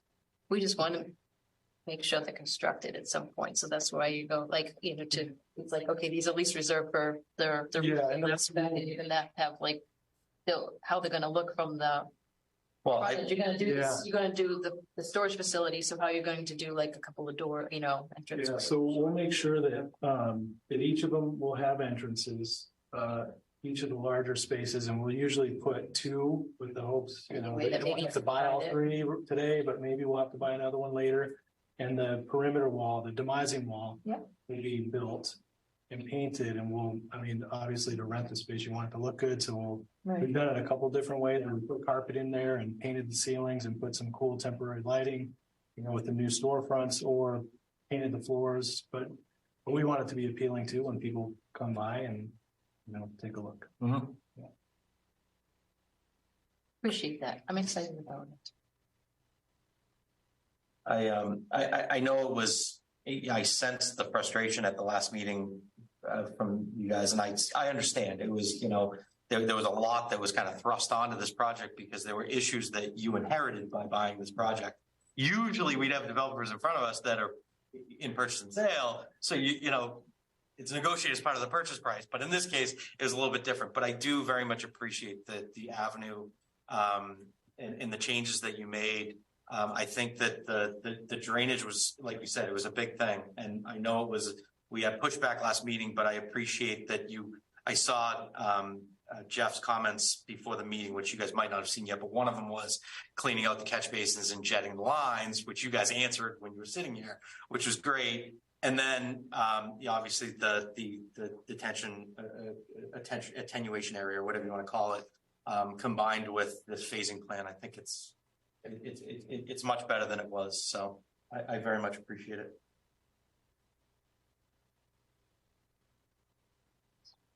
So this is a public hearing. Does the board members have any questions or comments or what you've seen so far? Or I'm pretty well set.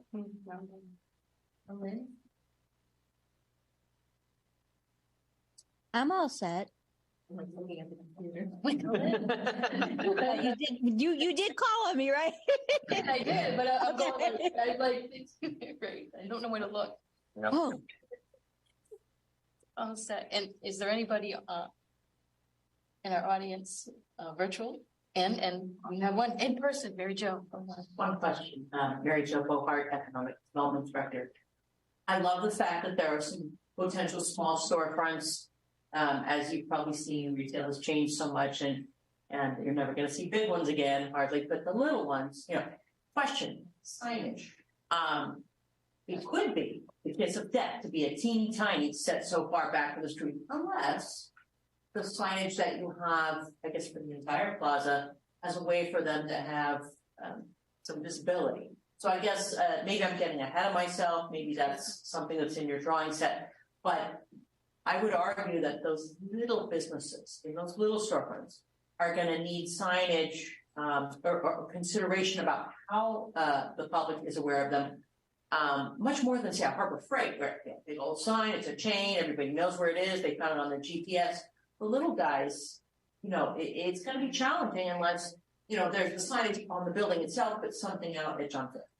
So currently there's 2 existing the sort of freestanding signs. There's one down at the south entrance, and there's actually some signage at the north entrance as well, which is existing. So there is space within that sort of marquee, so to speak, to put individual tenant signs. There was quite a bit of multiple tenants out there, but the self-storage, a lot of those tenants are sort of conglomerated in one. So they'll take up one signage, but there is still space. You can see right there. Yeah, let's say the cinema ones. Yeah. So there's signage there. There's also signage Well, not down there. No, No, I think that's the only one. Yeah, there's one down the other end, but it may be just for the bank. Just Enterprise, yeah. Oh, okay. So just a thought, I think that maybe it could, and that marquee is pretty kind of like set back and you can't even see it from the road coming up the other direction because it's behind the bank building. Is there something? It's a similar types. It's because of that easement along the front there. I'm limited on what I can do, and that's probably why that sign is set there. It sits just outside of that easement. So, well, I mean, obviously, it's something that we can definitely work with the planning board. I know the town of Fitchburg has sign requirements for building mounted signs, freestanding signs. We don't have tenants now, so it's sort of premature to discuss that. But be aware that whatever tenant goes in there, they're going to want signage, and they'll work with to make sure that there is proper signage. One other thought, and I might be getting way into the weeds, I'll defer to you all, of course. The point size, just because somebody's a teeny tiny little business, hopefully the signage would still be, I don't say as big, but in other words, hopefully it's not based on square footage, how big of a building someone gets, because back to the little guys. You could have some really, and maybe at your other properties you've seen this, very interesting small businesses that might actually be the beginning of a draw. Someone comes for one thing and then they go to the other things in your plaza. But they're going to be little, and I don't want them de-emphasized if that's possible.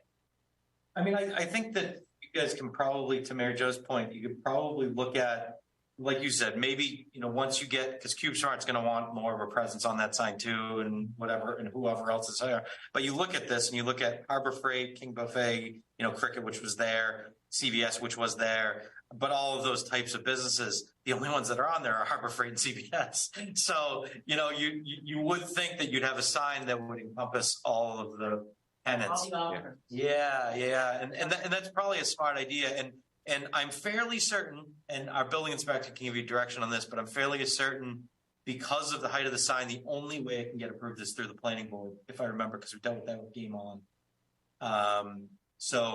I could be off on that, but I know with Game On, he basically, we had said it could have been different. You could just say that could be more, even just Cinema World, and push that up so they could that with the more than. Yeah, we'd have to sort of look at height restrictions. So if do we need a variance? Typically large signs like that come under the purview of the planning board. Yeah. So it's something we may be coming back for an application. So what I would say, because I'm glad Mary Jo had mentioned that too, because that was something we had talked about before and I completely lost track of, that, understand that not only does it benefit you and your tenants, but it is something the city would like to see is, a more cohesive, modern sign, first of all, but also, with spaces for the tenants that are going to be there. So I would just say, when and if we get to the point to do site plan approval, that the sign to be looked at and future sign to be reviewed by the planning board. I think that would be great. I think it'd be good for your project too. So a nice new sign. Key locations and the marquee. Yeah, unfortunately it's a little premature at this point but yes, we could definitely have it as a condition that the sign be reviewed by the planning board. Same thing with the wall signage and that kind of stuff. Yeah, maybe you can find some alternatives. And I know that site visibility is always an issue, but I know some projects, when they have large scale interior aisles, like a landscape aisle, they do the ground signs for all I think Shrewsbury, there's a project in Shrewsbury that has it when you drive in, they have a bunch of signs that are 3 feet off the ground, and there's a bunch in a row showing all the tenants. Yeah, and I've seen that. It's sort of some other plazas. You got to stay away from the street because of site visibility issues. Yeah, but one of the things we'll definitely have to look at is what does Fitchburg have for sign requirements? Because a lot of times that's still classified as a monument sign. You can only have so much. You can only have a lot of places. It's one per property. Per property. So you're up against that. There are a bit more leeway with wall signage and things of that nature. But that's something that will definitely most likely be back before you guys to address. Okay. It's a good I'm very glad to see this. I don't see any artist renditions or elevations in this package of what the front of the structure will look like. Is it basically unchanged from the last meeting? Yeah, it is unchanged from the last meeting. There wasn't any change. Basically, what we had, what the architects had submitted, included the retail space. Mm-hmm. So that stuff has not changed. The big questions that came up during the last meeting were site circulation. It had to do with the site aspect of things. So what was submitted before is towards the end, they have some more. And I think you're gonna do a bump out. It's not saying that. 3 areas. Oh, there we go. Yeah. So there's 3 areas. Basically, if you go out there, the roofs get low, and that's where you saw the graffiti. So in those areas, they're going to raise. The tower. Yeah, they're going to raise those elements up, and then that's going to also create more opportunity for signage for those particular spaces, and it'll help kind of tie it all in. And I think there's several of those columns that will get rehabbed.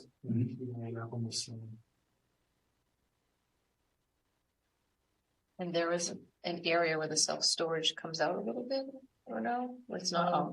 No, that stayed the same. Well, actually, I take that back. Yes, on the right. Right here, Yeah, but those are retail tenant spaces at that location. Right. Yeah. Future yeah.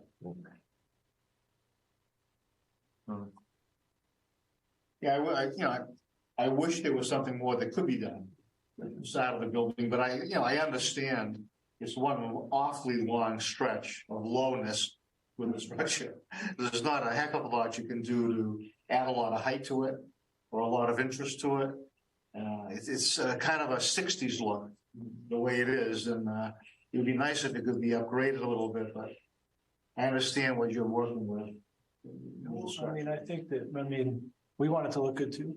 And so, painting it, fixing it, adding these elements, I think those are, and more signage, I think helps. I mean, I agree that's a huge part of selling a business. One of our properties up in Manchester, we make them do a unique sign, and it really makes the building special, right? Because you get this sort of interest in different types of signage, and it helps, offset some of the expanse of the facade. Will that blue accent strip be a part of the design? Well, I mean, we've painted stuff blue before. We've painted it at tan and gray. If you want to nail me down on a color, I don't think we really. I won't mention what blue represents. Then you'll be where you're going with that. Yeah, it will go a long way, especially with our mayor, if you choose a different color. Okay, maybe like a deep red. I think the backdrop behind the board is giving you a little segue to that. So I got you. We do have, and I just told Paul because I didn't want to forget, Jeff's had his hand raised for a little while. So Jeff, go ahead. Yes, I just had a question for the applicants. I was just curious if in the process of when they were vacuuming out the catch basins, if they looked for the outfall that's over by Baker Brook, and if when they do jet the lines, would they be able to jet to the outfall that's over by Baker Brook? The only reason why I ask is when I was on site the other day, I took a look to try to find it, and the brush is so overgrown that I couldn't even locate it. And part of the riverbank looks like it's kind of eroded away in the recent high water. So I was just curious if the applicant had intentions to try to jet out to the outfall. Yes, that's the plan. I know that when they were out there, they did make some notes on a plan. I think until it's jetted, they won't know exactly which thing goes where. Because there's actually a couple of different locations that there are pipes out to Baker Brook, and it's not clear if they're all, used or not. Okay. But we'll jet out to them, we'll know, and then we'll be able to mark it on the plan and be happy to share that with you. Perfect. Thank you. Any other, is there any other public comment?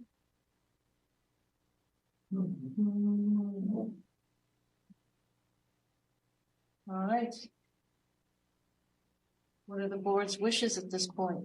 I think it's come far enough that at this point, I'm ready to close the hearing and vote. Does the board have enough information for the members of the hearing? Okay. Make a motion to close the public hearing. Second. Motion's been made with a second to close the hearing. All those in favor say aye. Aye. Aye. All those opposed? All those opposed? Okay, discussion. So do you, Go through different. I was gonna say, did you want to do conditions first? I do, and I also need a timeline though too, so we can pass that. Yes. So that was one thing that we had just overlooked. So do you want to give us kind of an end date, a feasible end date? And again, bear in mind that if you run over it because of weather or whatever, if it's reasonable, you can come back and ask for an extension. But I'd like also. Yep. Already started. The problem with the frontage ones is you don't know because it's tied into our city. I would say tentative. All to be done by this. That's a bit. Wow, that's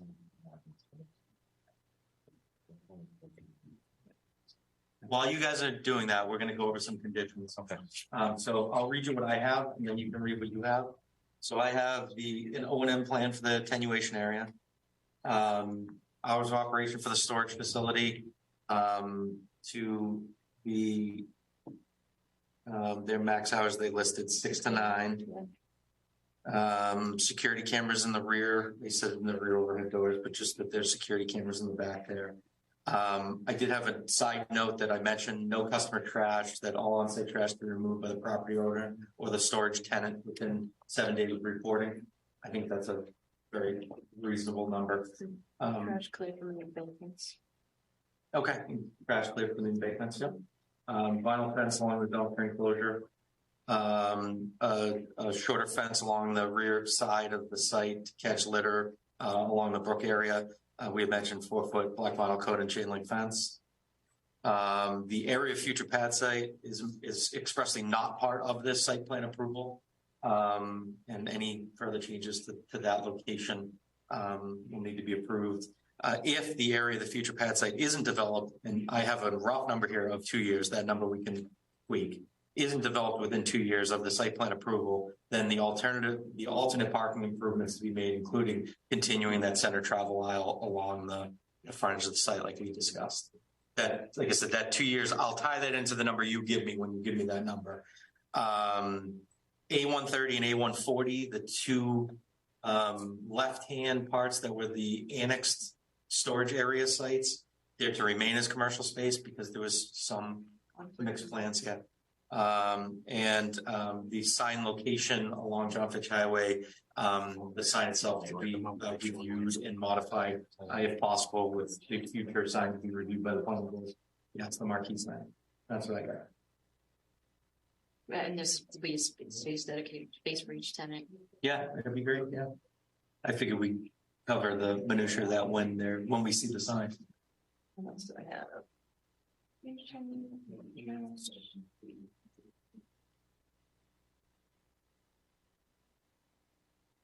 No, we're going to continue with the stormwater mitigation.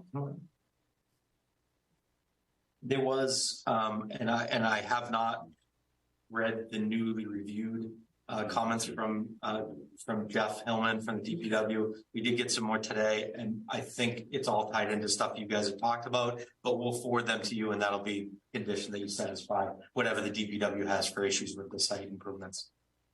We'll send it. It just came. You guys haven't got it. We just got it like an hour, 2 hours ago. So we'll send it along to you. Chantel, you can send it to the applicant.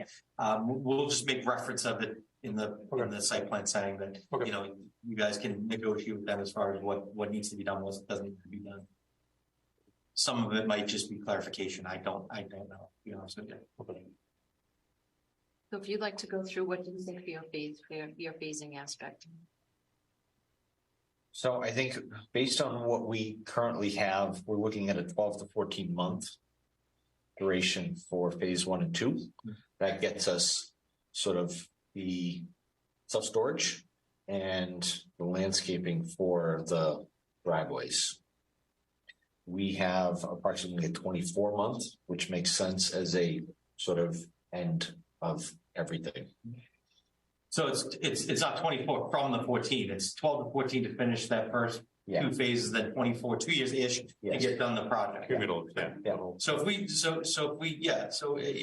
even if we said 2 years is fine. Even if we said 2.5 years, so you have 1.5 years for phase 1 and 2, 2.5 years for the rest of the project. I think that gives them a buffer on both of them. And again, if you because we know weather causes issues, material causes issues, COVID wreaks havoc. If you need extensions, just come back and just say we're exactly, because what that does is it allows the board to know why there's a delay, and we can always extend it. Yeah, no, that works. The facade improvements that I know they're limited, but wrapping the columns, not just what phase is that? It would be part of it. So it's part of the storage. Yeah. Right. The whole goal is to get the storage pad operational, so that facade is going to have to be in place before the whole building. Right. We're going to fix that. Like the roof is next week. They're scheduled. Okay. But they're roofers too. You never know. So could I get clarity on the time frame? Is it 2 years or 2.5? So 1.5 to complete phases 1 and 2, and 2.5 years to complete all phases. And Chantel, I'll do what I used to do with Mike. I'll send you the screenshot of all the permit conditions. So that way you have the picture. The only key, I always told Mike knew how to read my handwriting. You might not, but ask me if you have problems with it. So. Yeah, because he said 12 to 14, so that's almost a year and a half. Yeah. And then he said 2 years, and then again, give a seasonal buffer. So 1.5 years for phase 1 and 2, 2.5 years for all the phases. I think that's more than fair, and it gives us what we want and control. We have any residential locations in landscaping.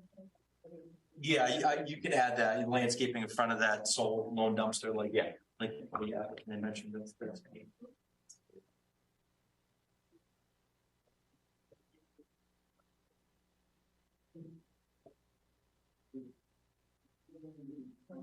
And of course, you probably meant security cameras. I did mention, I said security cameras at rear doors because that's what they had mentioned. But as long as we have security cameras to the rear, that's the principle.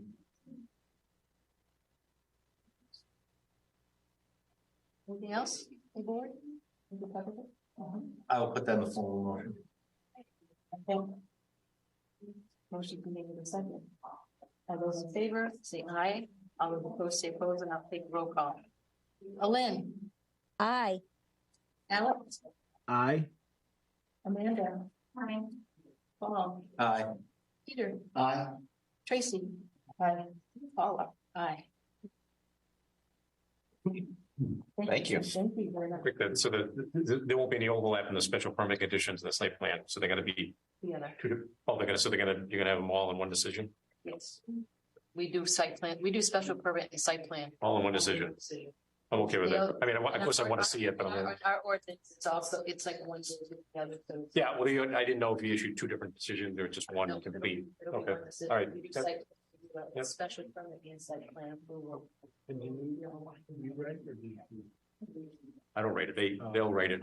Some towns we'll write in. Towns that ask you guys to. Yeah, actually, As the attorney? Oh, yeah, we've seen it. I've written them, so I'm not going to write this one.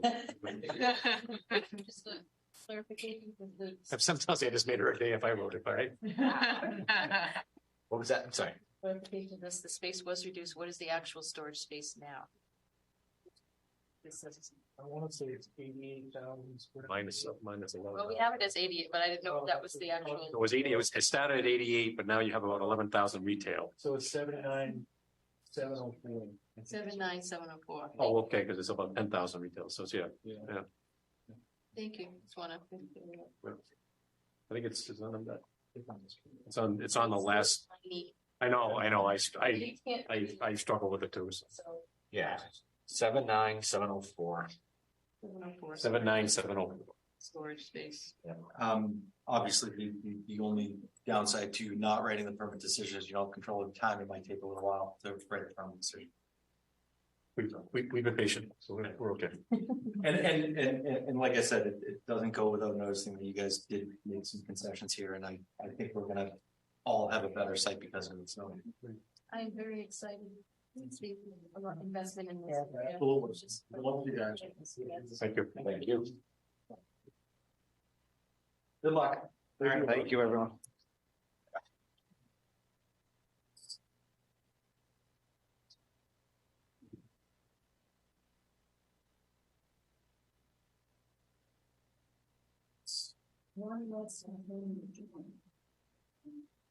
We have our next special marijuana delivery operator and marijuana courier expected to continue from our.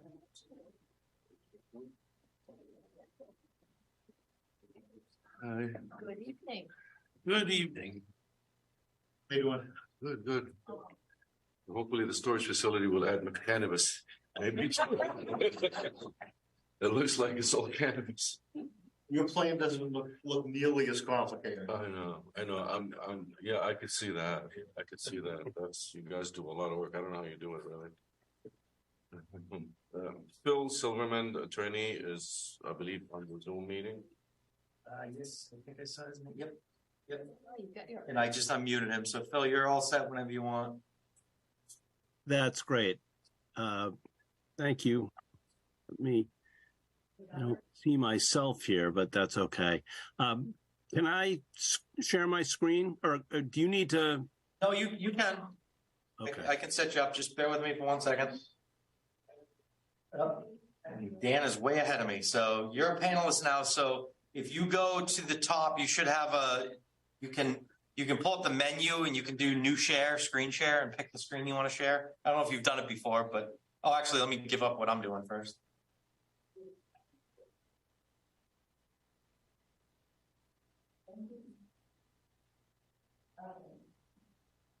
So let's see.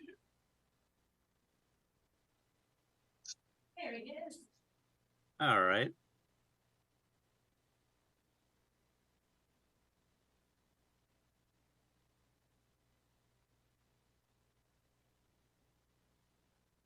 Can everybody see that? Yes. Fantastic. Okay, we'll go from here then.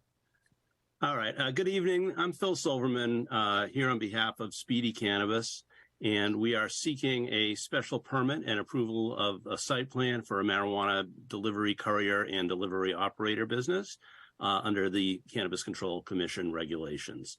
Our architect, Bill Lorigan, is here, and Mr. Gander is here on behalf of the company as well. We've had 2 prior hearings before you. There have been some pretty significant changes from where we started, I think all for the better of the project. Most significantly, just as a reminder, I think you went over this at the last hearing that unfortunately wasn't able to attend, but this is a single-use project. This will only be a cannabis delivery business. There will be no service station when this gets going. There were some additional issues that were raised at the last meetings, and we've tried to address them. So I'm just going to walk through those, but then if you have sort of more technical questions, Bill is here. He can answer a lot of those. So what I'm showing you right now is just the existing site plan. I think you're all familiar with the premises. So I'm going to hop to the next slide. And this is where we start to see some of the changes. One of the most significant issues that was raised was there was a curb cut along River Street, and it was asked that be closed. So we've agreed to do that. So what you're seeing down here is a curb that will be in place, again, in line with, I think, several people from the city requested that. In terms of some of the other issues, here we have 9 parking spaces, a bit of a different configuration than what we had before. I think there's 6 parking spaces here, sort of along the back embankment, 2 spaces here, and another space over here. We will not have an outside dumpster. There will be a smaller interior dumpster that'll be kept inside the garage, and it can be rolled out when it's time for a commercial vendor to come pick that up. Additionally, you can see some landscaping on the rear bank here. I think, that some mulch will make that look a lot more attractive than it does right now. And there's going to be some screening in front of these gas pumps so that you don't see that. But you'll see that a little bit more in the next couple of exhibits. Here we have, this is sort of the existing floor plan, but let me bump ahead to the floor plan for this project. So you'll see a front room here, which is basically a dispatch area. Calls are taken. It's sort of the office area, admin area. In the rear here is a work area. There's a vault to the rear of the building where the cannabis is kept overnight. All of it's locked in there. And then it's brought out to be when orders are prepared for loading out into this sort of work area here. But that vault area there will be steel mesh inside the walls there, some added security protection. It's pretty standard in terms of cannabis companies. That's how they protect the vaults. That'll also be on the ceiling as well. Let's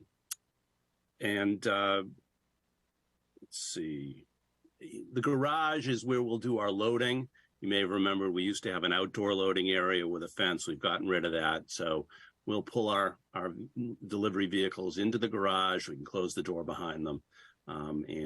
It's a very secure way of doing the loading for the facility. Now, moving on, I think everybody wanted to see some elevations and get a better idea of what this would look like. And so, first of all, we understand trying to make this building more attractive than it is. So this up at the top here, there's some stucco. That's going to be painted with some new paint. You can see new garage doors we'll be putting on, some wood trim. So that'll make the building itself quite a bit more attractive. And here you can see the screening in front of those gas pumps. And you can also see some of the landscaping that I mentioned on the rear bank here. And again, side view. Can I get you to pause for 1 second? Sure. Because it just this one particular garage door is the only thing that still bugs me about this. I think you guys did a great job. I think everything looks great. I hate that rolling garage door and extension that you have over that left-hand garage door. I went today and I took some pictures of it. It's such an eyesore. I know the history of that. That didn't used to exist. So you must be able to just pull that off the building, right? I'll defer to Bill. You know what I'm talking about. I know exactly what you're talking about. And it's such an eyesore, and it just. Well, it wasn't going to be left like it is. So it's all going to be painted, and we're putting wood around it, surround to make it look a little bit better. But the plan was leaving it. It was added at one point. I don't know. I remember. Oh, I'm sure it was added. Last 15 or so years. I don't remember how long ago, but it doesn't even need to be there. It doesn't seem like it serves a purpose. You have those nice wood doors. It's not really needed for our operation right now, but. No, it's not. If you want it as an added security, because it's steel. No, because I would never want that. No, because whatever doors you put on there should be secure. Right. There's no sense to have that left side secure because the right side gets into it too. So I think, and like I said, and you know exactly what I'm talking about. I mean, I'm looking at it now. It's built into the wall. It's like, it seemed, because I know if you look at photos from a while ago, and when it was Johnny's, it was just a straight front. So, if you don't need it, I think that's the last thing that would make it look good. If you took that off, I think that would make a big difference. That would be agreeable. Yes. Okay. And then the final point I wanted to make, I know that at one point there was a discussion, some people were suggesting to take out the underground gas tank and the gas pumps. I want to gently push back on that a little bit and remind everyone, this is a delivery business. First, apart from the fact that it would be a significant cost to remove the tanks, we want to use those tanks. It is much more efficient for us to be able to gas up our vehicles on site here, it's also costs a lot less. We can buy the gas in bulk. We can keep it here. And this is a very competitive business these days, these delivery businesses. And so every advantage you can get is really important.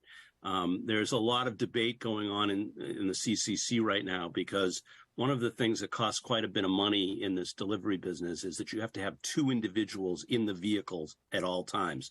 There's some people that are hoping that the CCC will ease up on that and allow only one person. I'm not sure they're going to do that, but it adds a lot to the cost of the business. And so every opportunity we can have to try to, be efficient and save ourselves money, that's what we're trying to do here. And it's really important to us if we can keep those gas tanks.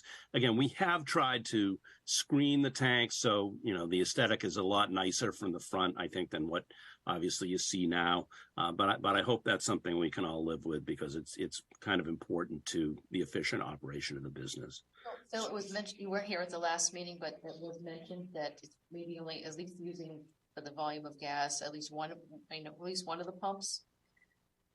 But I'd like to probably see from the street side that the pumps facing the street, like the handles or something, just be blanked out, so you're only using it on the side. Yes, I would. So it doesn't look like, someone's getting any impression that. If you would like to add that to the conditions, please.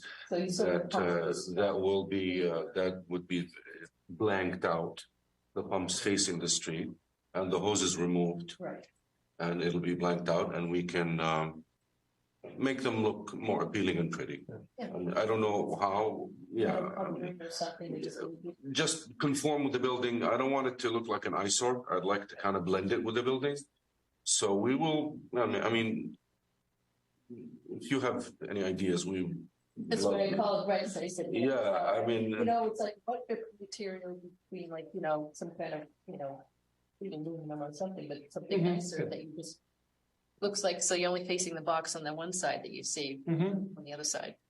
So like on a lot of pumps, there's advertising of what kind of gasoline it is, and all that will be removed. So you won't even really tell that it's a gas pump after it's been blanked out. Right. And you don't want people pulling in hoping to get gasoline. Right. So you don't want it to look like pumps at all. Right. Would you entertain metal, maybe? Like a metal sort of sleek, shiny aluminum, maybe? Wrap it with aluminum, keep it silver, maybe something. Flash, you just blend it in color, whatever you use to just, aluminum, but, paint it to whatever. I like the steel look. It looks cleaner than wood or shingle or something bland, I mean, if you want to put, we'll blank them out. We'll blank them out and make them look pretty. Mm-hmm. Also, on the top, they're extremely tall, something it looks like, and that's just meant for advertising. So that metal thing can come off, so it's not like a big advertisement on the top. So, minimize the size, get rid of the pump. The hose on the front and all of that, and it'll just blend right in. So, because we only really need to access it from one side. Correct. I'm assuming, Bill, all the graphics will be removed from the canopy also. Oh, yes, that'll all be gone. There's a sign that says Johnny's that will be removed. And Bill suggested that we paint the canopy a neutral color, so it'll blend in with the background and the sky. Mm-hmm. So it'll barely be visible instead of dark blue, correct. That was the Sunoco color that was mandated back in the day. So those primary colors will go, and we're trying to get like a sky blue and then, white columns. So when looking at it, I'll try to blend in with the sky rather than the opposite right now. It's what it's meant to do. On the it's not shown on the plan, but the little marquee that's like metal marquee posts, and one of them is like posted just completely eroded away. That's going to be removed. Okay, yes. Going to remove that. There's like two posts there. One of them is okay. So you're just going to remove all of that. No, remove one, and the other one, the lighted sign where the prices are. Yes. If you noticed across the street, the cannabis, it's called the Healing Center. Mm-hmm. They used the old Cumberland Farm sign and put their name on it. So I'm thinking to keep the frame, the lighted frame, so we can put the store sign on it and remove the dilapidated one, just take it out completely. And because we need one sign on the street that just says the name Speedy Cannabis on it. Well, that's the thing. It really doesn't need to say, we just want to act advertising that you're cannabis. I mean, no one's going there. What does it need to say? Speak cannabis. It's more like just your address, I mean, I thought that to identify the business, but we wouldn't want to advertise that you've got cannabis there. Would you ever have deliveries there? Someone Is there any, because I know customers can't go there. nobody can go.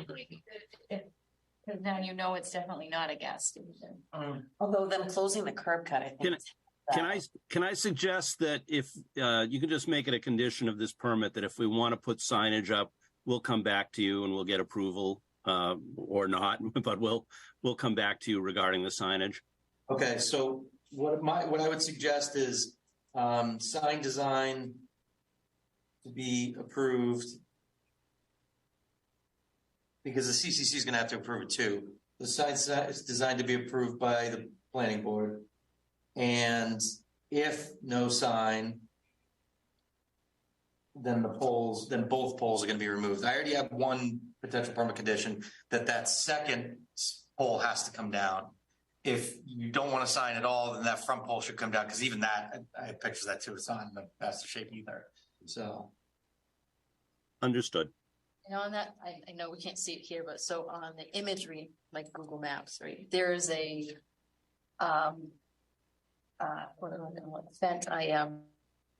a door between the two buildings, between the liquor store and your building. That actually is owned by the liquor store. But it's not attached to your building? It is attached, but we only have, I think, Yeah, you only have X amount of feet. we have like a couple of inches that we own next to our wall. That space between us belongs to the Sullivan's Liquor. Right. They use it to put boxes, like extra boxes between us. Okay. We don't mind, I mean, it's their property, but. As long as FPD doesn't have an issue with it, just because of the security thing about, do they want to screen? Do they not want it? They want to see through it? Like, what do they want? That hasn't come up yet, though, has it? No. The CCC is going to come for our ARC review and the security, all that stuff. If that's a concern, we will have to conform to their. Phil, correct me, please, if I'm wrong. No, that's correct. It'll all be reviewed by the CCC. I just say I haven't heard any comments on it so far. I'm just bringing it up because it's attached to on building side, and since it's an alleyway, it's like whether or not it goes up to the embankment and all that. Whether or not It does go up, but there's a retaining wall as high as that building, about 11 feet at the end of that little alleyway. I guess the retaining wall sits. There's no way you can walk up behind the building from that space. Okay. For security, we have a camera there, part of our security plan. Just to see if anybody, uses it, or people dump stuff in it. At the Sullivan Liquor, they come out and they throw bottles, and we're always cleaning it out. That area, the nips, I hope they ban them soon. I swear to God, we get 20 nips a day from next door, And sometimes, believe it or not, they just sit there and drink all night, because we close early. Right now, we close at 6 or 7. And this business only goes up to 9, I believe, Phil. Is it 9 by law? I believe that's right. Yep.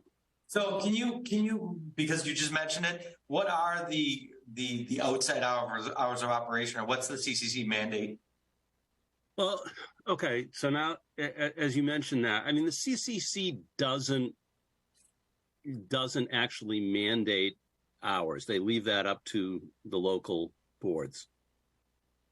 Okay, so my suggestion would be that it doesn't differ from our physical locations, because actually, I let me take that back. I'll let Captain LeMay speak, because I'm sure they have questions. I'm sure they have points about that as well. What do they propose? Phil, correct me if I'm wrong. The last delivery allowed by the CCC is 8:59. I don't think they limit your delivery times. Well. Let's take one step back, because Captain LeMay has his hand raised, and this is pertinent to what they always have. So if you ready for him, let him. I first want to see what they're proposing. He's saying 9 o'clock is what he's proposing. It'll be that should be fine, right, Sam? Yes, 9 o'clock should be fine. Okay, now let's. I want to hear what FPD has to say. Go ahead, Captain. Can you guys hear me okay right now? Yes, we can. Okay, great. I would recommend that we maintain some consistency throughout the city, that the hours of operation be similar to what the rest of the retail marijuana facilities are in the city. That would be the recommendation of the police department. That's my initial thought too when I was talking about hours of operation. May I just eight. If a van goes to deliver a product, say we open till 8, right? And they, by the time they come back, so we won't do deliveries past 8, but we might have to clean up and close up and That sounds fair enough. park the vans inside. I have no problem with that. If you could say last delivery by 8, then I think that solved what the captain's saying, right, Captain? I would agree with that. Okay. But because you'll have administrative work and stuff to do that I don't really care when you get that sort of stuff. Just like every business that you have, it's the same thing. Yeah. Last delivery by 8. And I would say similar first delivery 10 o'clock, which is what our current facilities do, right? Captain, it's 10 to 8. That's correct.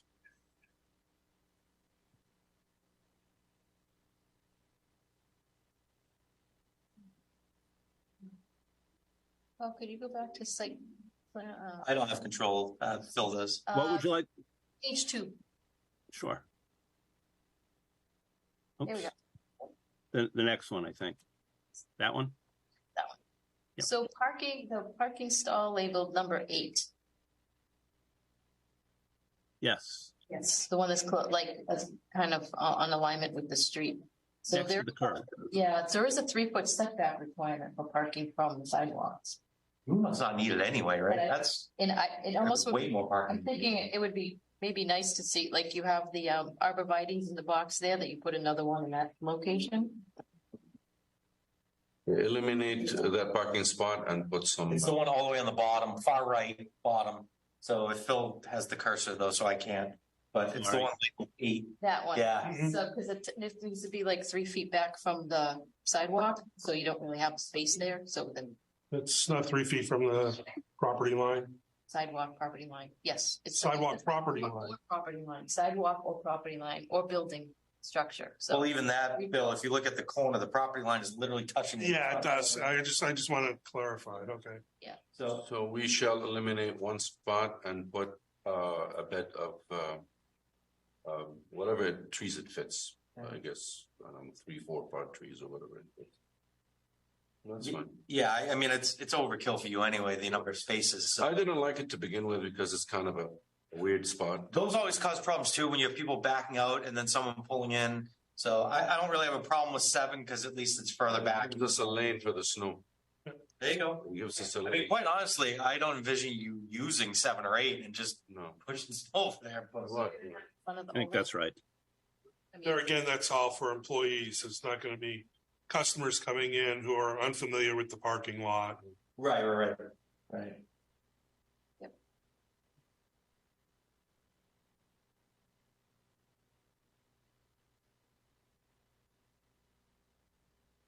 Nope, and I see you've got interior bathrooms. Yes, finally. And it's a There's good. no more going out in the weather. Another sign that it's my guess. It's a good trend that we have continued through hearing so far today that you made significant changes since we were here last time. We're happy with it. It looks much. Yeah, I mean, I know how tough it is that you're getting rid of those uses, but I love the fact that that you made the changes, that you're going all in. The property's going to look nice, and I'm all for it now. It's a nice clean look. And it conforms with the Cumbies, the new Cumbies, and the new pot shop across the street. Right. And with the vice chair's recommendation of getting rid of that roll up thing, yes, it's going to really improve the entire looks of the building. Oh, it's going to look pretty. We're going to do accents of wood accents around it. We're going to make it look very, very pretty.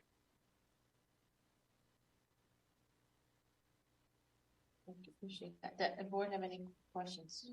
More questions, comments, or concerns? I don't know if Captain May said all he wanted to say, or No, Jeff Hillman for that matter. Captain May? Anything on the? I'm good.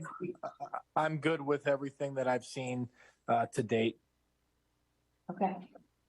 One of the conditions, Matt, like we always do, is going to be obviously subject to final approval and review of site and security from the Fitchburg Police Department. As I know, that we always put that in there to give you guys, some control over, camera locations and final say and operation plans and all that sort of good stuff.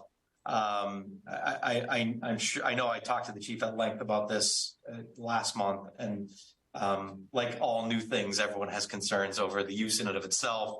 But hopefully you guys, we're using Millennium Alarm and hopefully we have a smooth operation. And just the only thing I would say is please reach out to Fitchburg Police at any point with questions, with comments, especially once you start getting going. Before you do something, make sure you reach out to them and, run it by them. I know it was like with the first hearing was mentioned about like barbed wire on the roof. I'm not sure if that's still, okay, good. No, we're not doing that. Not necessary, but like not to see it. Again, we're happy to take whatever advice from the police department, but I think it was determined that's probably not necessary.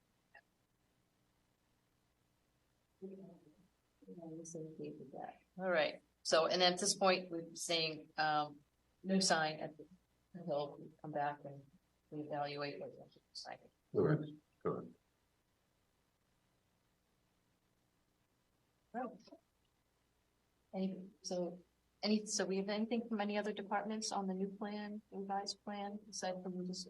Jeff had some. Hold on, I can pull them up. Jeff had some, or you can, Jeff. You just want to speak. They were pretty generic. I don't know. They just that you can have this. For those of you that weren't aware, I think it was Jeff. If someone from engineering went to the site and met with the applicant to work on closing up those curb cuts and everything else. So one of the permit conditions, as we talked about, is going to be to create the new granite curbs where the curbs are going to be closed off, reset the curbs along your frontage, and then just fix the sidewalk with concrete sidewalk just along that area shown on this plan. I think that'll look very nice in and of itself if that's done. And one more point, which when I met with the DPW gentleman, that the city is going to fix the remainder of the granite curbing that's kind of sunk in past our property. Okay. They said that when we do the project, we will coordinate with the city, so it becomes like one big nice new. That would be excellent. That sound accurate, Jeff? I was not out there. Ryan Colleen was, but I will confirm that with him. Okay. One thing that I did want to comment though, pertaining to the site plan, since there is the proposal for the close off of the curb cuts and the concrete sidewalk, that the site plan be stamped by a professional engineer. That's all right. Sure.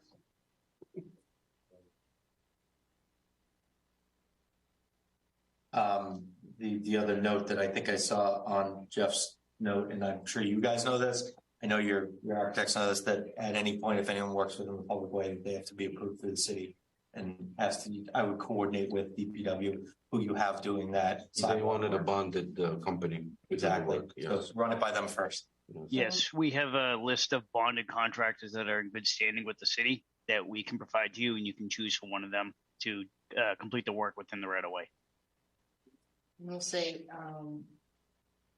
have the stamped by a PE prior to building permit.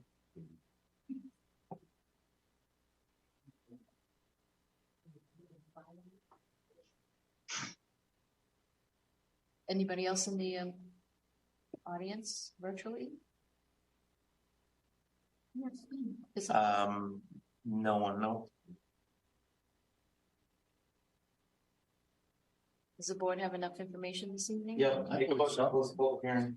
Motion's been made with a second to close the hearing. All those in favor say aye. Aye. Aye. All those opposed? All right, discussion. So I'll read mine and you just fill in, okay? So I have from the last meeting, no exterior dumpster, trash be interior only. Remove protrusion from the left front garage door, including removing the steel overhead. Pumps from the street side to have hose removed and covers blanked out. No exterior trash, which I just said. Planters shown on the new plan to be maintained, and the plantings within the planters to be replaced if they're dead or dying. Remove the second rear sign pole. The sign design for the front sign pole to be approved by the planning board, and if it's determined that they don't want a sign or aren't going to have one, then both of the sign poles are to be removed. Subject to final review of the site and security by Fitchburg Police Department. Hours of operation: last delivery by 8 p.m., first delivery by 8 a.m. First delivery 10. Excuse me. Thank you. I was reading them backwards.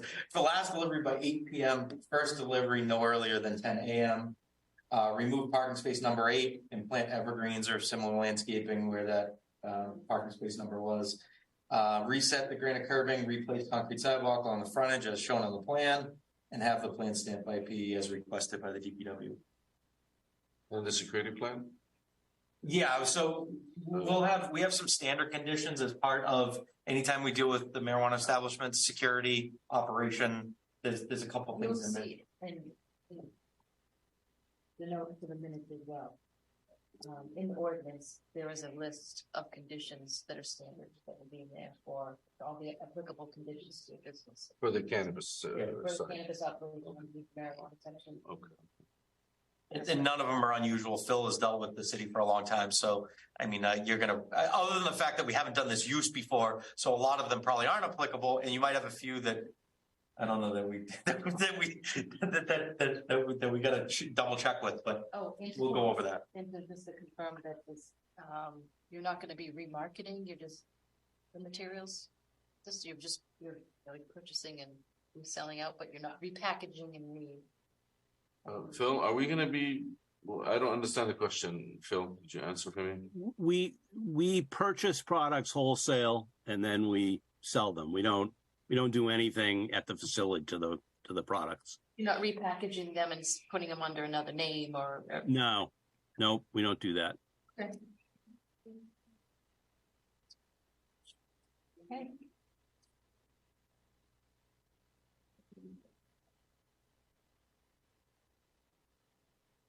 All right, is that all the conditions? Oh, timeline. When do you think this facility will be? Typically, there's a 1 year of like to commence operations. Sometimes you end up waiting for the CCC aspect and you have to come back for an extension, but the ordinance allows just up to a year at this point. Phil, would you not chime in on the timeline? I'm not familiar with. I think a year is fine. Acknowledging that, if something happens, just like I heard at the last hearing, if something happens, we can come in and ask for an extension. Okay. All right, that being said. Okay, make a motion to approve. Hold on, I can nice things up. Make a motion to approve the special permanent site plan for Speedy Cannabis, 339 River Street, subject to the conditions we just mentioned. Second that motion. And there's a second. We're going to take roll call. All those in favor say aye. All those opposed say opposed. And I'll start with Alin. Aye. Alex. Aye. Amanda. Aye. Paul. Aye. Peter. Aye. Tracy. Aye.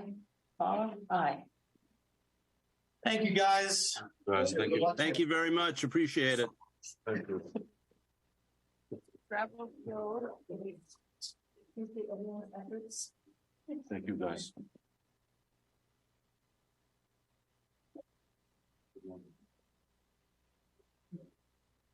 Like it to continue items that are no longer continued.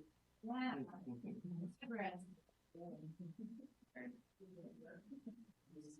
All right, next. Modification of special permit 219-19, Final Touch Contractor LLC, Old Princeton Road.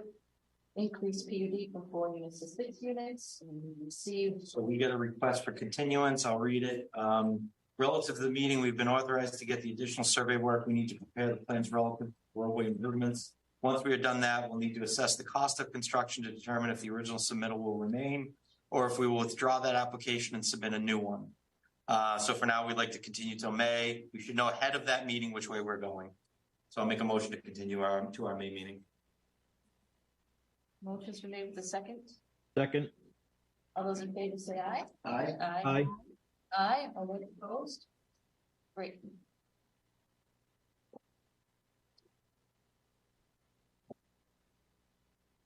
Yeah, we're off on our street now. We have a modification of special permit 292-5 and site plan for the Hub Craft at 25 Newport Street. Was permit extension and floor plan modification continued from March 28th. So Is anyone here from Hub Craft? So what I was going to say was this is changed to a simple modification. Chantel, do you remember who they submit anything to writing? They did. It's Yeah, I got it right here. That's what I was going to pull up. But do you remember who the people are? the name is Brian Arandes that replied back to me. I just want to see if someone was in here. Right. So yeah, so this is the extension. After discussion of the priorities of the Hubcraft, we've come to the conclusion the Hubcraft and the stakeholders, including us as the landlords, will focus on continuing to develop the cultivation facility originally presented to the planning board. Our focus to develop a stopgap measure like we presented. We'd like to formally request the following. We'd like to request an extension of the site plan approval for the area that's within the scope of the Hubcraft's 2021 proposal. We'd like to request the withdrawal of the proposal to develop the area outside the scope of the 2021 proposal. Now, if we go into our materials box, let's see what the last one is. Okay. June 2022 was the June 14th, 2022 was when it was stamped. And that was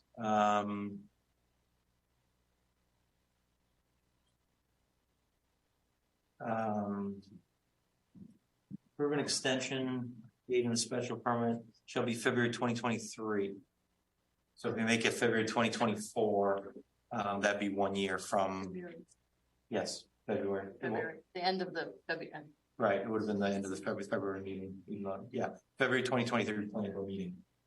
No extension to February 28th, 2024. I'll put that in the form of a motion. Second. There's been a motion with a second. All those in favor say aye. All those opposed say opposed, and we'll do a roll call. Lynn. Aye.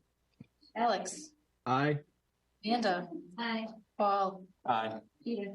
Aye. Tracy. Aye. Paula. Aye.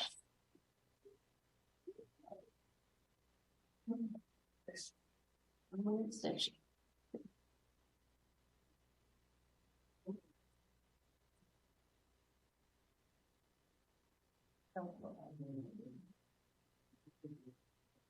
Our next item is modification of smart growth 40R plan approval 219-1 New View Communities at 62 and 82 Academy Street for a permit extension and review of architectural and landscaping site plans, as that was a condition in the permit was to submit when they're closer to production time to the final rendering. Hello.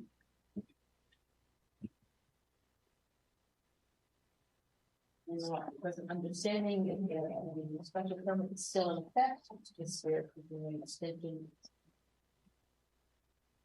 The timelines for financing down there.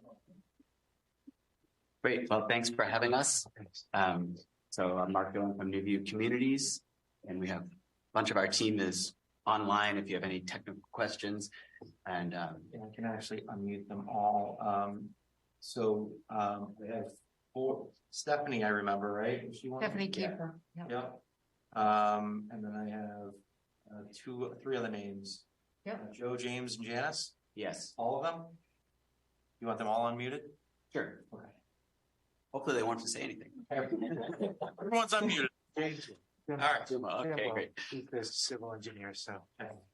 I'm just really going to turn it over to Ann and Steve to give the presentation. I think, Paula, you summed it up pretty well. This is sort of a little mini cleanup. And just to put it in a context, we started on this project over about 10 years ago is when we submitted our response answer to the request for proposals. That's how long we've been working on the project. 2 weeks ago, we got our last piece of funding that we needed. 2 weeks ago. Yeah. We got our last commitment. So we're very close. to getting shovels in the ground. We have to still go through a whole financial closing, but we're closer than we've ever been. So this is one of the last. This is one of the last things that we need. It was part of the original planning board approval was that we come back, show you guys that basically the plan's exactly as it was as we presented it, and I think we needed an extension. So with that in mind, I'm going to turn it over to Ann and Steve, who I think can lead you through. Certainly they can answer questions that I can't, and they can also lead you through the exact that we have. I think we've also submitted a little overview. So I'll turn it over to Ann. Ann, what would you like me to pull up? Well, yeah, we did, put together a quick overview of the project. I don't know. I mean, I don't know whether you have printed copies. If that's helpful to put up, certainly put it up. I think also at the point at which I turn this over to Steve, you might want to begin to show the renderings that also have the floor plans, so that people can get a sense of where the common area amenities are that go through the artist preference housing. So I, first of all, thank you. I'm Ann Reitmeyer, and I work with the real estate department, and we are excited to be at this point, and I'm glad to be in front of you. I know that some of you are less familiar with this project than some of the other board members, so that's part of the reason why we did the summary. I'm not going to read it to you. I'm going to give you the highlights of what we put in print, and then to summarize what we're hoping will come out of this housekeeping, as President put it. And then I'm going to turn it over to Steve to talk a little bit about both what the plan is in terms of the exterior, which we're very excited to be maintaining these wonderful historic buildings, but also to talk about some of the tweaks that we have given the plan after getting some input from, helping with the chair and vice chair about this project. So as Mark said, we've been doing this a long time. I'm a relative newcomer. I only started working on this project in 2019, but I feel like I have my stars and stripes as well. But Mark and Steve are the real old timers. So what we're really excited about is that, I think we see and our supporters, including the city of Fitchburg and Liz Murphy as planning director and Mayor DiNatale, is that, this is really a chance to revitalize these buildings and link them to the efforts that the city is undergoing, the wonderful building that you now work in, and what's going to be happening with the theater block and the library down the road, et cetera. And we're also very excited about the connection that this housing will provide with the art museum, which is literally right across the street from the old Bishop Brown School. We, as I noted in the overview, we had come to the planning board for approval under the 40R for 62 units in 2019. And then we came back to you in 2020 because we thought it made sense to increase the number of units by a small amount to 68, which is where we are. And then COVID struck. But, coming out on the other side of that, as many of you probably, I think, know, it's a whole new day in terms of costs and procurement and all the rest. So all of this has led to a long haul. But I think, as Mark said, we're about to close this hopefully in a very short period of time, about 30 days, and hoping that we can get your review and approval of the plans and the civil drawings, as well as a couple of other items that I'll just reiterate. So just quickly, the number of units is 68 still. There will be 49 in BF Brown total.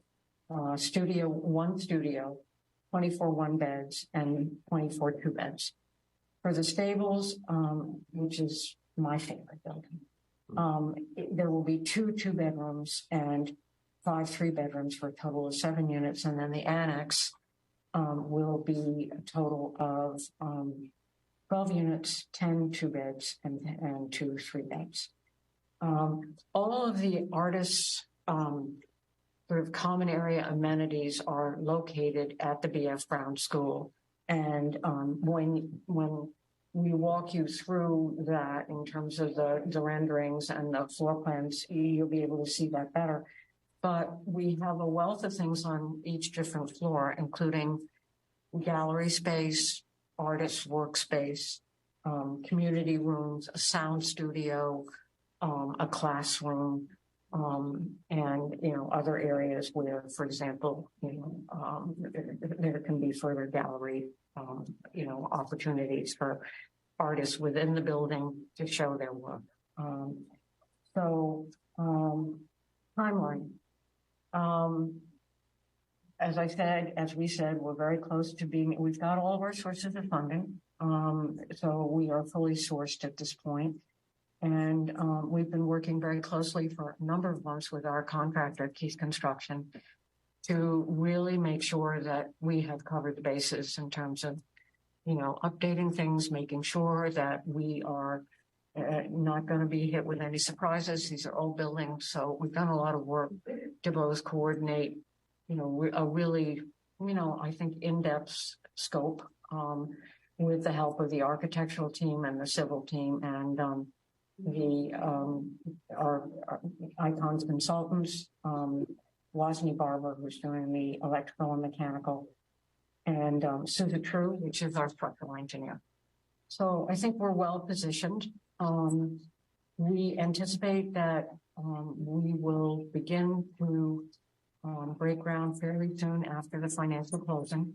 There is legwork that we are doing right now to get ready, putting together submittals for electrical, that sort of thing, long lead time items that don't require a building permit at this point, but is work that we can get done. So I think we've done a good job as a collective team of hitting the ground running. And we anticipate that it will be pretty complete by the end of 2024. One of the buildings will probably go into the first couple of weeks of January 2025. At that point, we will have reached substantial completion on all 3 of the buildings. And so anyway, that's it in terms of the high level picture of what the schedule is like.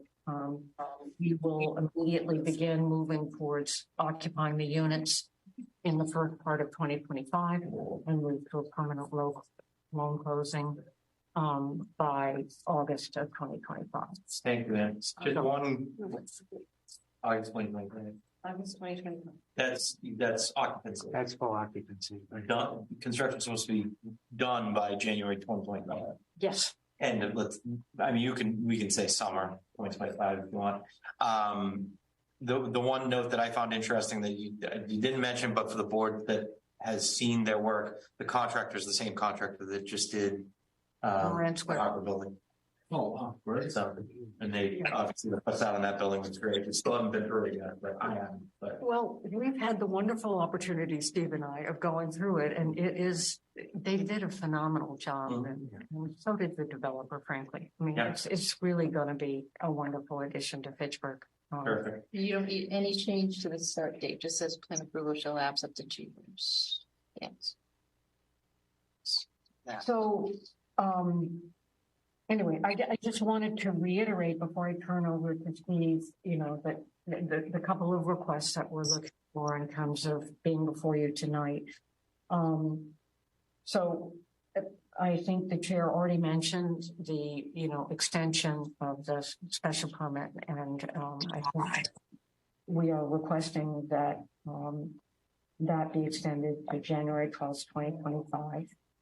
And there were 2 other things one other thing that is important, I think, in terms of lender comfort, which is that the language originally read that the buildings would not be transferred out of New View's ownership, except to a designated entity that was related to New View. There is, because this is a tax credit deal, a low-income housing tax credit deal, there is a limited liability corporation that formed that will own the buildings called FAC Owner LLC. It is definitely related to New View. New View is, basically through the managing member. Is that in the excuse me, is that in the overview? You have that in writing? Yes. Oh, no, I don't have that in writing actually. About FAC? Yes. Yeah. But I can, I did not include it because I was trying to keep the summary short. But okay, well, I just want to know what the changes. Okay. But I did email you. Yeah, I was going to say there's an email somewhere because I remember seeing. There is an email with the proposed request. Thank you, and it does have included in it. The planning board confirms FAC Owner LLC. Would it be helpful if I just gave you this paper copy? Yeah, you might as well. Okay. You have another one? Yeah. Yeah, you can have it back. Yeah. Yeah, in there, same principles. Yeah, from the LLC. Okay. So I'm sorry, I had run out of print. I work from home a lot, and I had run out of paper, and so I asked. Anyway, and then the other item that we wanted to address, which is contained in conditions 14 and 15 of the original plan approval, was requesting that the board approve our architectural plans and the civil plans. We have provided the full set of those drawings to the board, and Steve's going to give you a brief overview of what that all looks like. So anyway. Sure. And Jim DeVillis, our civil engineer, is on the computer, so he probably is best to walk through the site plans. But in essence, it's the same number of parking spaces that we had originally proposed. As Ann said, the same number of units, same number of bedrooms, we took into consideration, one of the things that you suggested was matching up the walkways with the museum across the street. So we've added stamped concrete walkways at the front of the building. Jim, do you want to walk through the civil plans so that we can understand what's going on there? Yeah, thank you. So thank you, Madam Chair.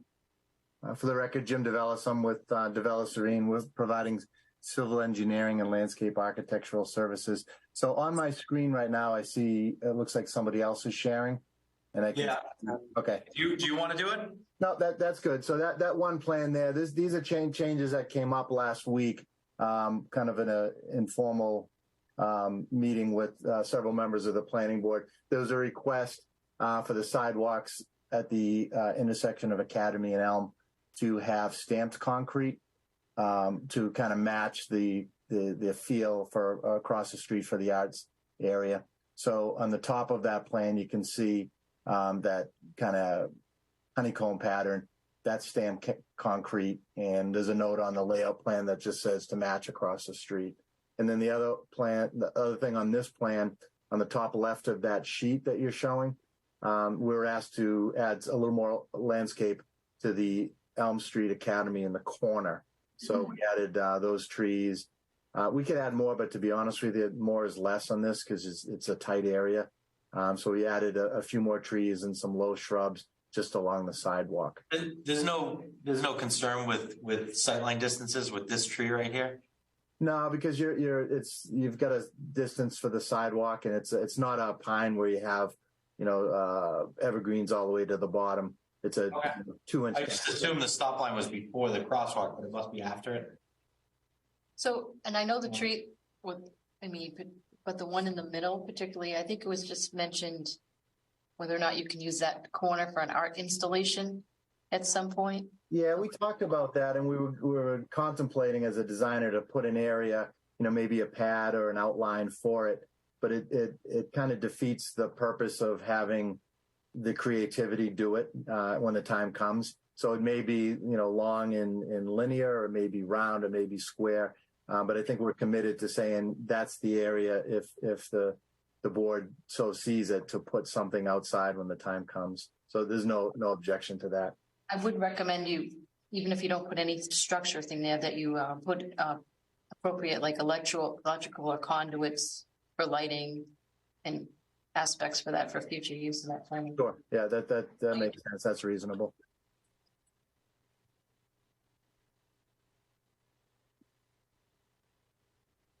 Just thinking ahead. Yeah. Yeah. No, that makes sense. We can certainly accommodate that on the drawings.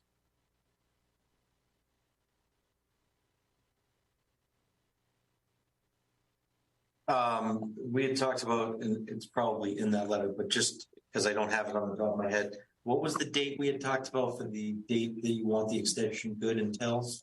It was January 12th, 2025. To commence. And that's in that, That's completion, right? Well, that's completion, but it's just making the extension of the commencement date. You're within the commencement date. It's So, fine. what I'm talking about with Paula is when we do permit extensions, we say this permit expires.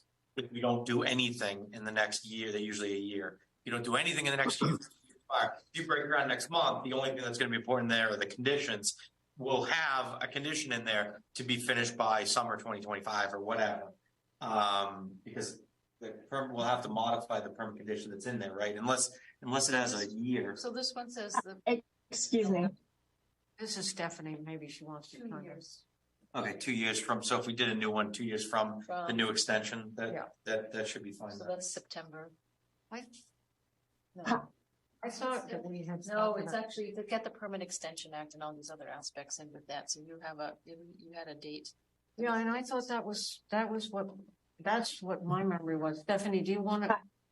Yeah, if I could chime in here quickly. I don't see it attached to your agenda, but on April 5, we had submitted our letter requesting the minor modification and clarification.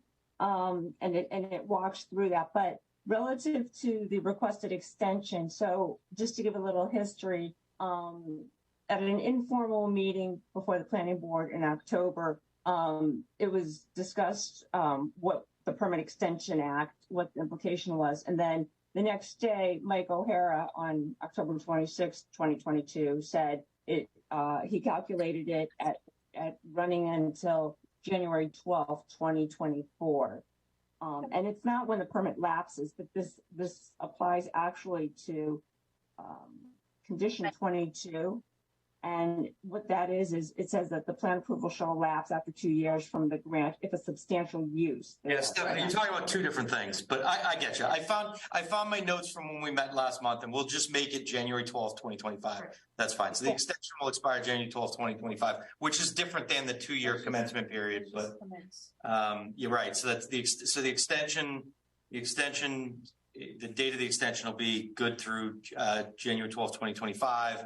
Permit conditions will end. They can go further than that, but and then I said allow FAC owner LLC as the new applicant property owner.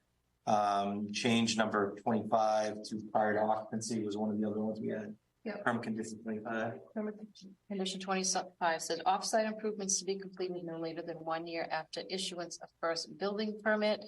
And that will be amended to say no later than 1 year after occupancy. Okay. And that says for permit conditions number 14 and 15. That's what we have. So we can go through, we can kind of skip all, unless you guys want to talk about something in specific. We can skip all the numbers and I have them all. So. Okay.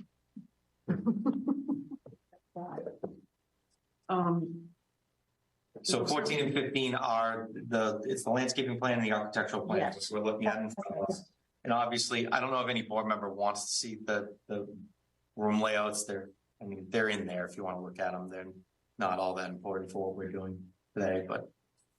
Right. I think we were a bit over inclusive in the amount of plans that we provided for you, but exactly. It is We're just seeking that compliance with conditions 14 and 15 that we submit the final architecturals and then the final landscaping for substantial compliance and for the board to review the same. Yep. Perfect. So concentrate back on the outside the parking spaces. Do you have any EV potential for any charging stations with all that parking? I'll just say, if you don't plan for it, put in the areas so that you can be plug and play. We will plan for it. Yes. We've talked about it extensively with our design team and with the civil engineer, and we believe that we can accommodate that. We haven't quite figured out how best to do it because there are requirements around. You need to make one EV space handicap accessible. So we've got to play around with that a little bit to figure out exactly how that will work. But you understand. It's going to be an attractive feature for the rentals. Absolutely. What we did in other projects, if you can't specifically figure things out, just make sure you have conduit that runs into appropriate locations where you can do it when you need to. Yeah, because there's going to be between the parking area and the building, there's a sidewalk. So, we'll run conduit under there so that we know that we can at least accommodate it in the future. Well, I think we also ought to recognize that we think that, that the board's bringing that up is a good thing. Absolutely. Yeah. So we're certainly paying attention. Perfect. We have, if we go back to the site plan. Yep. Just bear with me one second. So that also shows the dumpster and trash corral. So right there, that the T is actually a transformer, and then there one is dumpster, trash, and one is recycling, and so that we located it there because it's not real visible from the street, and it's right where people come out of the building, so they can take their trash and dump it right there. And, when they're, coming, going to work in the morning or whatever. So we felt that was a good location, and that the land up, leading up to that is a pretty steep slope. So you don't see it from the street, and we feel it's a really good location. Landscape that slope. Yes, that slope will be landscaped, and on it now. Right, and it'll all be cleared up, and the remains of the driveway. It will not be a driveway for vehicular traffic, but it will be a walkway for people that are living at the annex across the street to walk down into this campus. So, and there's a couple of new trees that are planted at the edge of the parking there, and that whole area will be landscaped, not just overgrowth and whatever. So, now on the parking, there's still the parking spots closest to the ball field. There's still 16 spaces that are designated for the park use, and then we have a total of 93 spaces which will be used for this project. How did you? I remember the situation at the parks. How did it get solved? There's going to be like a sign in front of all of them, or are you going to stripe the spaces differently? How are you going to make sure that for the park? We haven't. I think it'll be addressed. That's a good idea. Maybe it's a different color striping, or something different. And I think there'll be some signage there. I remember the Parks Department was very adamant about those spaces. So I think we'll have to, and we'll have to have signage that says these spaces are for, park use or whatever, and and ours, and there'll probably be a sign as you drive into the parking lot that will say, parking for, the residents that are here, and also parking for the park. So is there a reason why that line isn't straight? It just bugs me. Along the park. Just looking at that.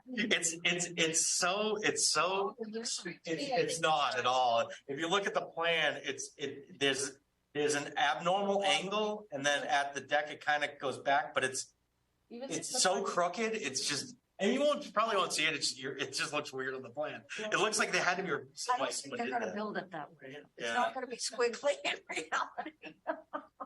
But you're right. It does look. Oh, it's yeah. Hold on, I gotta move. Looks like a Kraken parking space. Is what it looks like right there. Yeah, so this line right here. It's for some, irregular vehicles. Irregular vehicles. Anyway. Yeah, and this is the landscaping plan. So maybe if I go, see, even on this one, it's the same thing on this one. So it almost looks like there's a reason why someone did that. But anyway, there is a reason. I figured if no one was going to ask me, it would get ignored. But you keep talking about it. So you see the sidewalk against BF Brown, and then you see the sidewalk behind Stables. They're offset a little bit, right? So it's basically it's parallel to both of those, and it's just the transition in between. Okay. So. Thank you, Jim. I actually forgot. I just had to look like, why is that? But yeah, no, that's the reason. No worries. Okay. And are the trees that are planted along Are you talking about the annex? Are you talking about the no, scroll down a little bit, Paul. The Stables? Right Yeah, keep going. No, the street. Oh, do you want the landscaping? There we go. Yeah, along Elm Street. What types of trees are those? Are they any flowery trees or? What do we have those? Yeah, we have them as deciduous. There's different types. They're either pin oaks, thornless honey locust, or European hornbeam. So there is a plant schedule on. Yeah, so I'm looking at it. I know it's just so tiny. It's like Yeah, but they're decent size. They're 3.5 inch caliber trees. There you go. wonder if they're going to be in bloom in the spring, so they'll look really, really picturesque going down Elm Street. So, for the sake of time, I don't know if the board has any particular questions, but we can take public comment. With all this stuff, pretty straightforward. Nothing really changed from before. I don't know if you want to get into it. I did notice that, and you guys probably haven't seen this because it was about 4:30 today or 4 o'clock today. We got some public comment from DPW. Liz and I had talked that there was already DPW comment when we approved this, and nothing has changed since then. So I hope that my understanding is that because this is just a modification, an extension and a review of our permit conditions, that unless there's anything in there that's new and permanent, DPW can just discuss that with the applicant outside of the approval process. One of them are, it's just technical. So even from when it was first approved, like 10 years ago, it's like whatever the code requirements are now, just the date between cammering lines and. Well, I mean, I don't know how pertinent they are, but I saw one in particular that seemed that it might be somewhat particularly important to the city, that you're tying into combined sewer, which the city doesn't allow you to do anymore for drainage. So we got to figure out how we're going to go about doing that, which you're going to have to just talk to the DPW about. Right, and I think we have figured that out. Jim, we did camera all the lines, so we know that we have to bring in new lines because they were not adequate. So so we've already spent the time to do that, and so there probably is a conversation with DPW. Jim, do you want to talk more to that? Yeah, correct, Steve. Following the process with the planning board, we had a company go out. Just because it's such an old building, we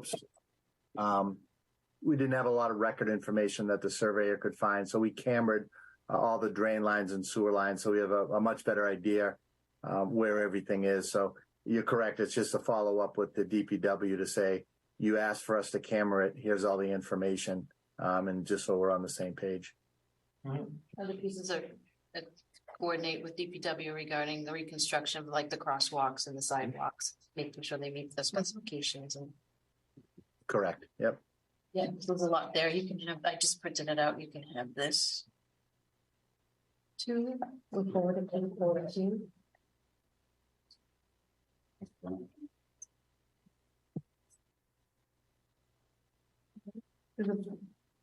So does Jeff have any? Do you have some, questions or comments? Jeff doesn't say anything. Go ahead, Jeff.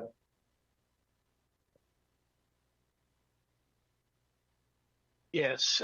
So I just wanted to comment on. So yes, this area is tentatively to be separated out in the summer of 24, 25 plus or minus. So looking at the site plans, you guys, well, I should say the comment was brought up that I think it's for, give me 1 second, let me scroll my notes down. So for catch basin 9, 10, and drain manhole 8, it's proposed to be tied into a 12-inch sanitary sewer, which, yes, per our MS4 permit and our consent decree, we can't allow that. However, with the sanitary or with the combined sewer being separated out in the next 2 years, I think we could work with them to try to figure out a solution to this problem. So if they want to reach out to us at engineering, we can work with them for that. Great. Yeah. So I'll reach out to you and we'll go through the utility plans for sure. Sounds good. Thank you, sir. Thank you. Thanks, Jeff. Thank you. And actually, Paul, one thing that I did want to add to, with pertaining to the trees, if on the ones that are on the backside of the sidewalk, if they could offset those at least 10 feet away from the back of the sidewalk. Yeah, so you don't ruin the sidewalks. Yes. Yeah. Because eventually the root system, when it blooms or when they bloom, it's going to uplift the sidewalk panel. So if they could push them back, that would be great. You guys make note of that. Yep. Not a problem. Thank you, guys. Thank you, Jeff. Thanks. That's it. Thinking ahead. Yeah, no, that's. All right. Is anything further? I got nothing. Make a motion to close the public hearing. Motion's been made. Like the second, all those in favor? Aye. Aye. All those opposed? Right. Discussion? So I had the conditions written out from before, and it looks like, and one thing we didn't mention that they had mentioned to us, that in case the board wants to know, it's a $45 million project. That number hasn't changed in the last 2 weeks. Or month. All right, so it's not a material change. Yeah. Maybe a few dollars, but no. Sure. So I have to extend the existing special permit through 2024 to January 12th, 2025 to include FAC owner LLC as the new property owner. Change permit condition number 25, which we talked about, to prior to occupancy, and to say that the planning board is satisfied with permit conditions 14 and 15.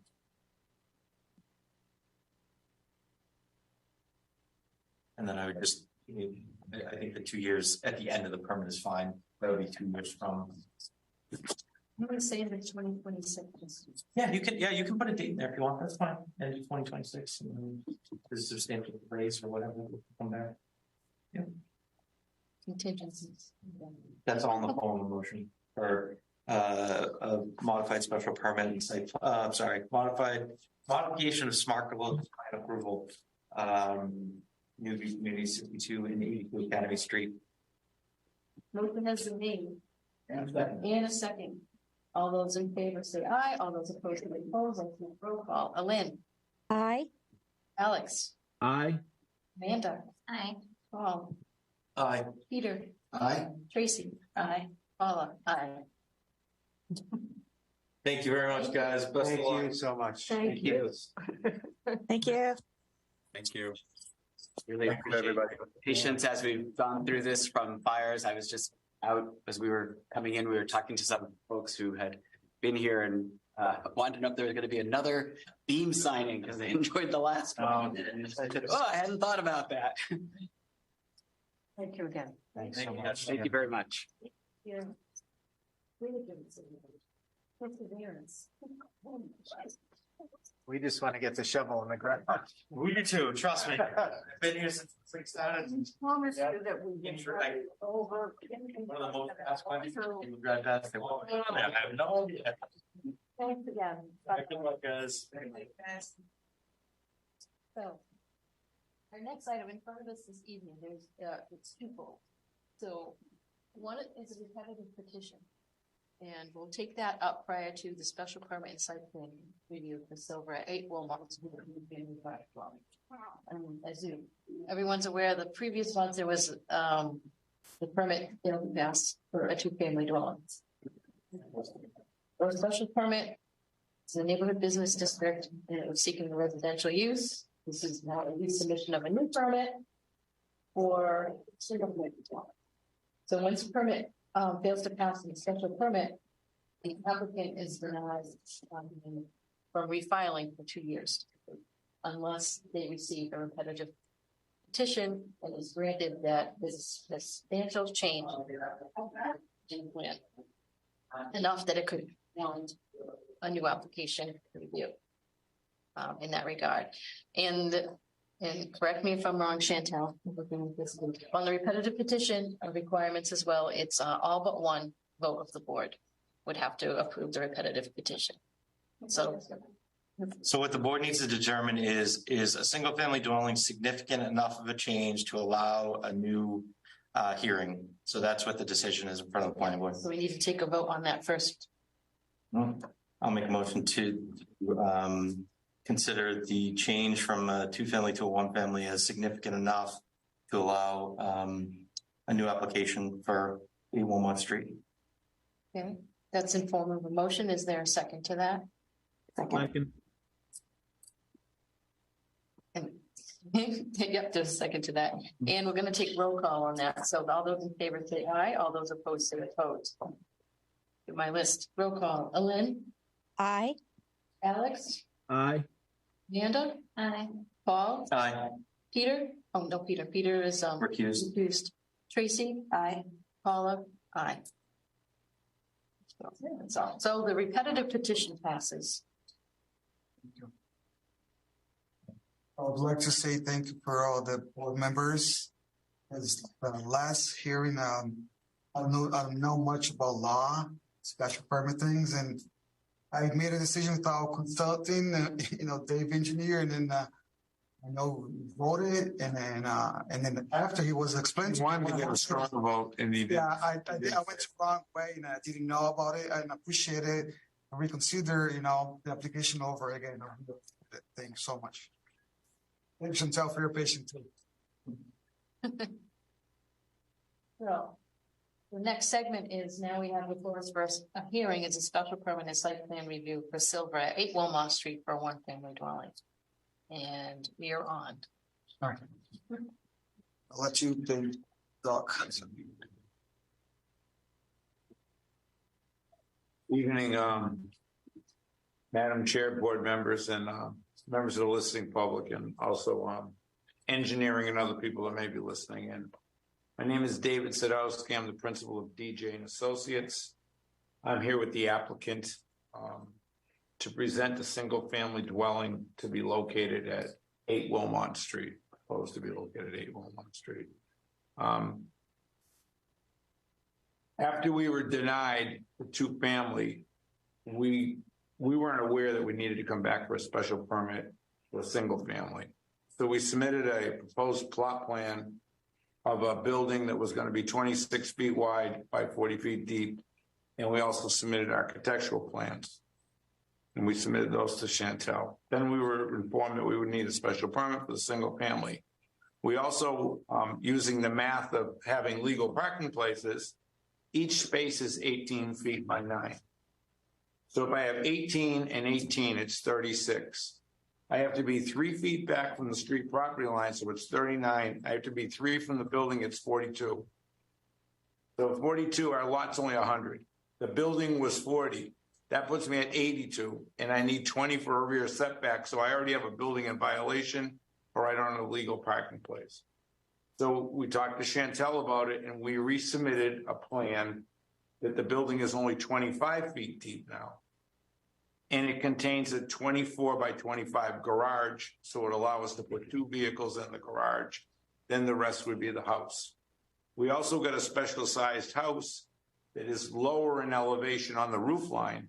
So our house will only have 24 feet 2 inches on the low side and 20 feet on the upper side. We actually went into the neighborhood with a rod. We were at different people's houses and we measured heights of all the buildings. And I put a table together on the addendum sheet. And it comes out that the average height of the buildings in the neighborhood are 25 feet, 9 inches. That was the first submission. That one actually should be taken. Right. So which one out of this do you want? Well, there's another one that shows the elevations if you want to see it. So. I think I uploaded them. So I mean, Is the addendum there? Well, the addendum was a civil.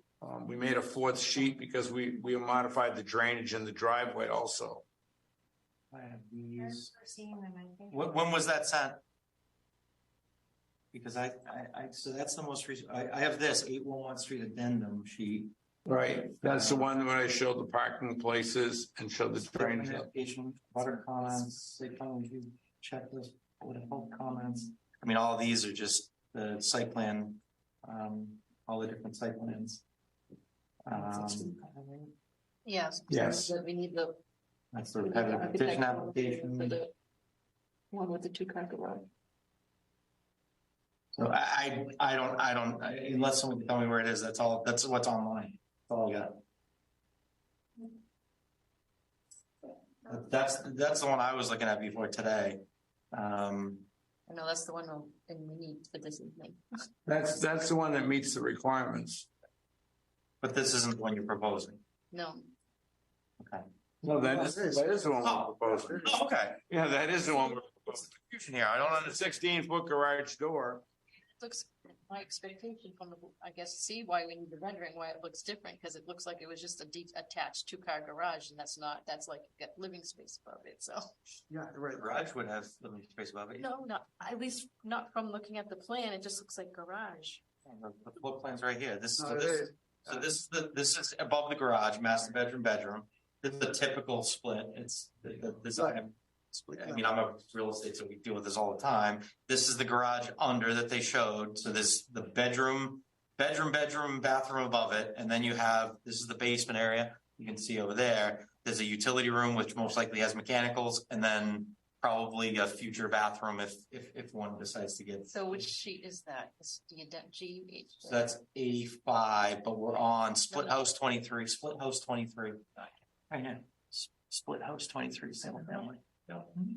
And then page A5 is the basement. Page A4 is the main living level. So this is A4 and this is A5. Okay. And here's if you look on the sheet here, that's the rear elevation here, the left-hand elevation and the right-hand elevation. The design itself is very common. It's got some protrusions, but it's a very common design. So anyways, if you look at that first page with the garage, you can see that the way the existing grades on the lot go is the way that the garage would line up. It's 4 feet higher on the right-hand side than the left, so it sets up perfect for a split. With the 16-foot door, we can get 2 cars into the garage. And then with being 43 feet from the street, we can legally park 2 cars in the driveway. And we even have a side section that we didn't even count in if you look at the site plan. So we can park 4 cars on the property for a single family, 3-bedroom house. And that was one of the reasons that we had to go to this one that wasn't as deep. As soon as the garage ended, the house ends. Then we have room in the rear for a rear yard.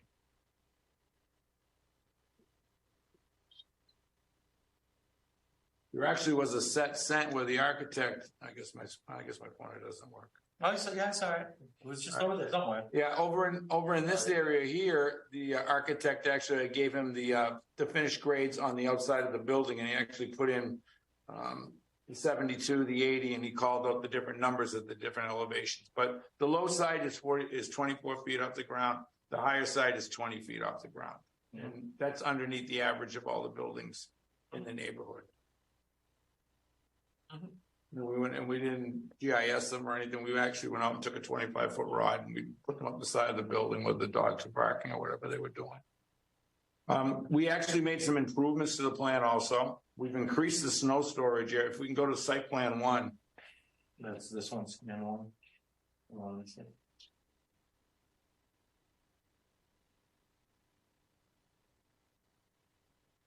This one? Yes. So in site plan 1, some of the changes that we've made is, previously we had a swale in the front to collect drainage and direct it to the side of the building. Now we're going to do, as suggested by DPW engineering, we have a trough that goes across. It's a trench drain that goes across with the sump in it. It goes into a Cultec storm filter to take all the silts and the different things that could float down a driveway. And then it will go into 2 Cultec storm chambers and recharge the aquifer. So the driveway runoff will be captured in that. In the back, we have 2 of those Cultecs. They take all of the drainage that comes from the roof. One handles one side, one handles the other. And then the round disc in the back is a leach pit, and that's where the foundation drain will go, and it will outlet in there. So no water, in effect, will be leaving the site from any of the new construction that goes on the site. And in the front, you can see the snow storage area now has increased dramatically on the right-hand side, and we even have some over on the left, so when the plow pushes that way, it can put some. When it goes that way, it'll put some. And we kept it away from the street line, so nothing could really melt and go directly out into the road. It will probably go into that drain. We've been right down this left side of the whole property, 6 feet in, we have a blanket that's going to go down, a grass blanket, so that it will establish, so that we won't have runoff going to other people's property. It will stabilize the site. We also have another one that runs up the right-hand side of the driveway, because that's the way that the grading on the lot goes.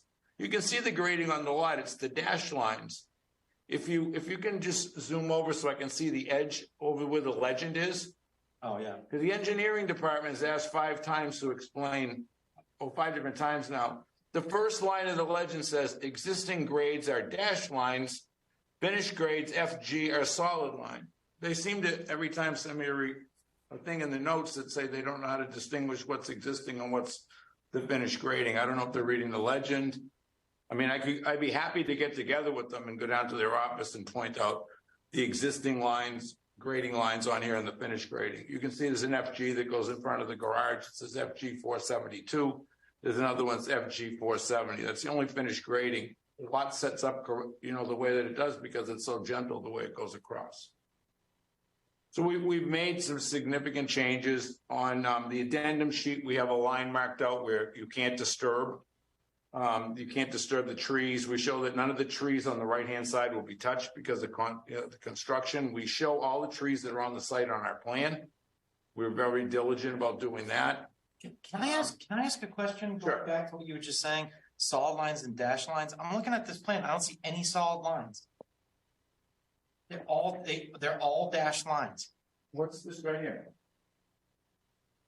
This is solid. It says FG finished grade 472. It's solid. Oh, that's the only that one there. And then there's a 470 right here. It's solid. It comes down. It ties into right here to the other. And the rest of the lot's perfectly flat. Yeah. Well, I mean, here's 476. Here's 474. Here's 472. Here's 470. There's 468. Those are the existing grades on the lot. Okay. So existing grades don't change other than the front. Yeah, other than this area here to cut in the driveway. I look at these plans for a living. This is one of the most complicated plans I've seen. I look at these plans, not only am I in real estate, but also I've been on this board for 20 years. This is a very difficult plan to read, just so you know. Yeah. Well, that's why I made an addendum sheet without any grades on it at all. But I mean, the existing grades are dashed. If it's a finished grade, it says FG, FG, FG, FG, okay. FG. Now that it's explained, I guess it's easier to see. Now that it's explained, I get it. I didn't before, but so the only things that are changing grade wise are literally right at the house and then on the left hand side. Correct. Okay.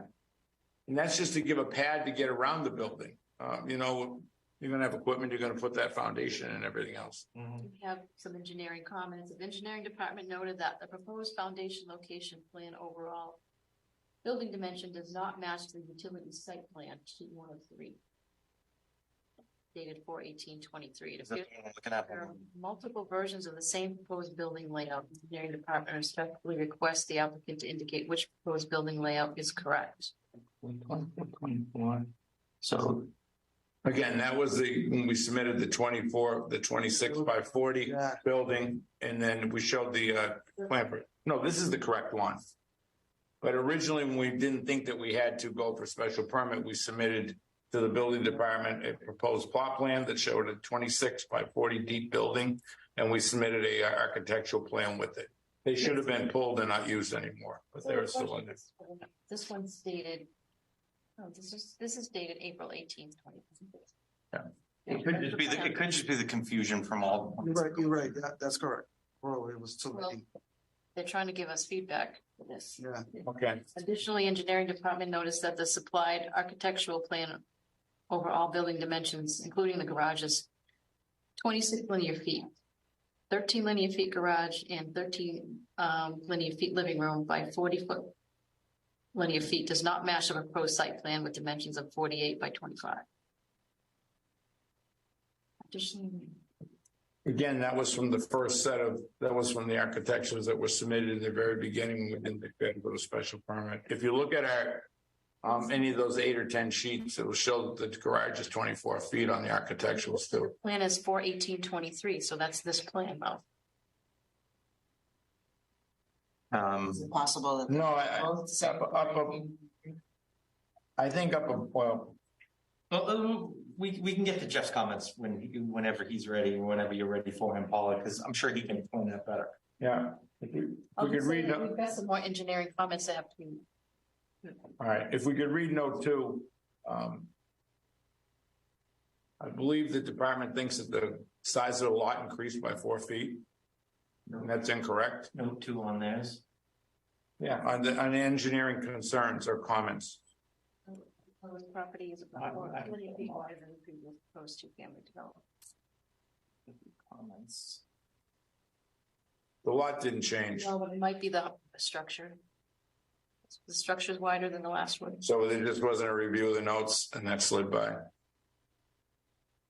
I don't know. Okay. No, he's saying the new building is 4 feet bigger than the 2-family. Yes. No, he said the proposed property is Right. approximately 4 linear. Yeah, I'm pretty sure that's a typo. Okay. However, this building is shorter and set further back on the lot. I mean, he's clearly talking about the dwelling, if you read it, than that of the previous submittal. So he's saying, just so you know, this building is 4 feet wider than the 2-family. It was just a point of note that there's nothing, as long as you're still within what typical setbacks would be in that district. Right. We're 13.5 on the sides. It was supposed to be 10 if we're in the district. And then the third one talks about the contours, and I tried to explain those. For the last 5 plans, I've been putting on the dashed lines of the existing and the solid lines of the proposed for the finished grade. I mean, we can get Jeff on and he can ask some other questions. There are 2 places he wants to know about the topsoil stockpile area. That was just basically an area to push where the house is going to be cut out, to push that there and then put it back around the house when we're done. I just wanted to show that it wasn't going to be by the road, and it wasn't going to be by any butters, and it was going to be behind the hay bale line or the silt fence line, so it could be controlled where it was going to go, and it would be out of the way of the work. That was the only reason for putting it on there. It's somewhat of a maintenance thing so that silts wouldn't be all over the lot and it wouldn't be just left on the side of trenches and piled all up. It would actually be into one area. Mm-hmm. That was my thoughts on that. On number 8, we have to add the note "and in good standing." We'll put that into the note. And there's another place where I put Fitchburg DPW and I should have put City of Fitchburg Engineering Department. Yeah, no worries. And that can be changed too. And if that's the only error now on, I'm just not used to who is the point of contact. That's my problem. You know, it's not this says it's grammatical, but that means spelling. And none of the words are spelled wrong. It's just the wrong department that I'm indicating it goes to. All you got to do is say you'll make the changes. That's all you got to do. And make the changes. Yeah, I'll make that change. I'm just pointing out that I see it and I know that is an error. I do have it to the wrong place. 5 times, and the plans that we received by DPW has been a very frustrating point because they just seem to be not addressed from what. Well, there was 9 of them on the last time. Now there's 1. We did get 8 of them. I don't know. I don't think that one was noted in the 8. All right. I'm just trying to tell you because I do the drafting part. I understand. They do the review part all the time. But you don't draw the plans, right? You're not an engineer. No, I don't draw the plans. I do there's an AutoCAD person that's. I think part of the problem is we're not talking to the person who writes the plans. That's part of the problem because there clearly has been a disconnect between. I'll just say, again, it's a point of frustration. So I'm going to say with wherever this goes tonight that you're going to be looking at, I think get another third party to look at it when it's resubmitted. Right. Before it's resubmitted. Sure. To go over all the comments and make sure everything's right how it needs to be. Because we can't keep going back. I know this. All right. So the next thing we have, I didn't even see this. Oh boy, hope comments, nothing. Approved as reviewed. We do have an abutter comment. I don't know if you want to do that now or wait. We have. Oh, if I could add one last thing. The fence, the nomenclature before said cedar and we changed it to vinyl. I know you did it at our request. We're going to get to that in a minute because I know there's been some conversation about that. I know that was at our request. So I think the board understands we always ask for that, but I know I was just reading that with some. So let's take some public comment and. Would you rather just explain your letter than me read it? Oh, yeah. I think you can hit the bullet points. Yeah, I think I can just. Darrell Jarvie, owner of 12 Wilmot Street. And I appreciate that we've gotten it down to a single family house. But some of my concerns are the long history we've had now of, 2 garages, 2 kitchens, 2 whatever, clearly from my naivete, a 2-family house that they were calling a single family house. So I don't know if this is language issues, customs issues, cultural issues, or just, I want to make sure that we really are talking about a single family house. And that's why I'm asking here that that be a condition, that the minute they're gone and you folks are not reviewing, that there's not an option to build another floor. That's a concern of mine because everything plans don't match and there's been problems. I did last night, get a hold of the plan. I don't see well at this distance. I don't read plans, but I did look at the front of it. Yes. And so from that, I see that just as Dave said, that they have all the shrubbery and trees listed to remain. I hope that is true. But it's also a condition that I would personally like be put on that whatever, if this is not the final plan, that whatever the final plan is, whether it's the window location, whether it's trees and shrubbery, whether it's distance from here to there, that it's a condition that they deliver the product that they say in the plan that they're doing. That would be important to me. And my other part is, I think you called it on the right front, it's a proposed snow storage and kind of a blank area in the front right. And my concern is that would be turned into more asphalt, more tar, more parking. And given neighbors and myself would like to have attractiveness and curb appeal, I ask that there be a commitment that not be paved over. My second thing, it's smaller, is the privacy fence. I have consistently said in writing and verbally here, I know you folks have thousands of applications to review, but I've always said I wanted a cedar fence, professionally installed 6 feet tall for privacy. I've said that, and last week I know Tracy picked it up and she said, yes, you're talking about a cedar fence, and somehow that got translated differently. It's a personal, I have to look at it. The developer won't have to look at it. You don't have to look at it. But to me, plastic, we don't need more in the environment. It's tacky. It's my design aesthetic, but I got to look at it. But my second part is if I read the drawing correctly, they stopped the fence kind of a few feet beyond the back of my house. They don't go the extra, I'm guessing here, 100 feet to go to the end of my property to meet the other abutter on the backside. That A, looks ridiculous in my mind to do that. But B, it also, when presumably there'll be children at some point in time playing out in the backyard, it gives them complete access to my yard. And I don't know why that's like that, but I asked that they be required to make the fence go through. Dave just mentioned the construction stockpile. By interest, that's at the very back corner of my house and my yard.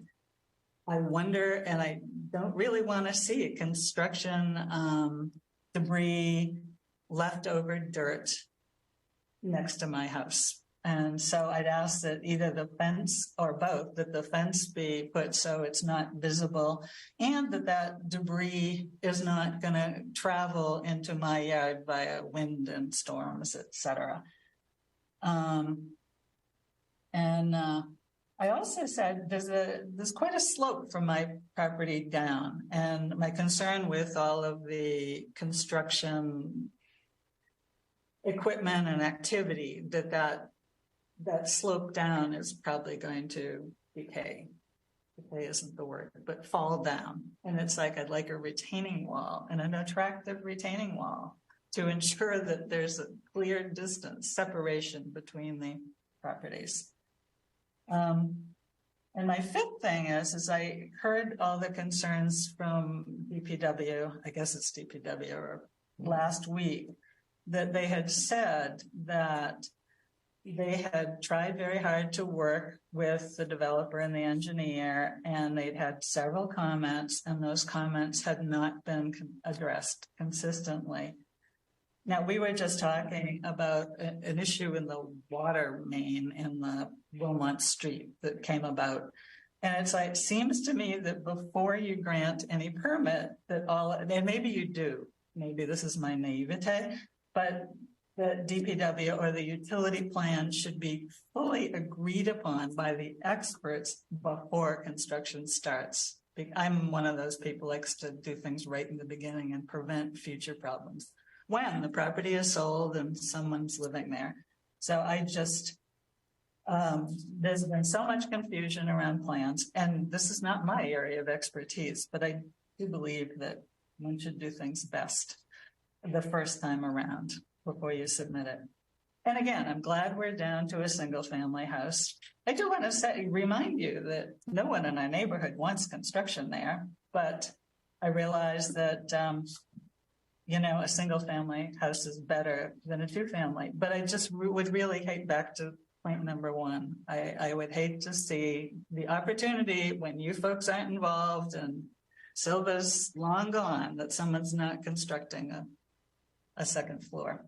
So maybe I'm paranoid, but no. So if you want, I can just address a few of those. And I certainly, the cedar fence thing was my fault. I say my fault because I'm sure I brought it up. We always do that because they last longer, they're more durable, and they look better over time. Mm-hmm. Cedar fences historically do not weather well. They don't last well. But if that's what you want, I don't think anyone on the board is going to really care. Perfectly fine with it. We will certainly, the board can make it, if we decide to vote, the board can make it a decision that it stay a single family in perpetuity forever.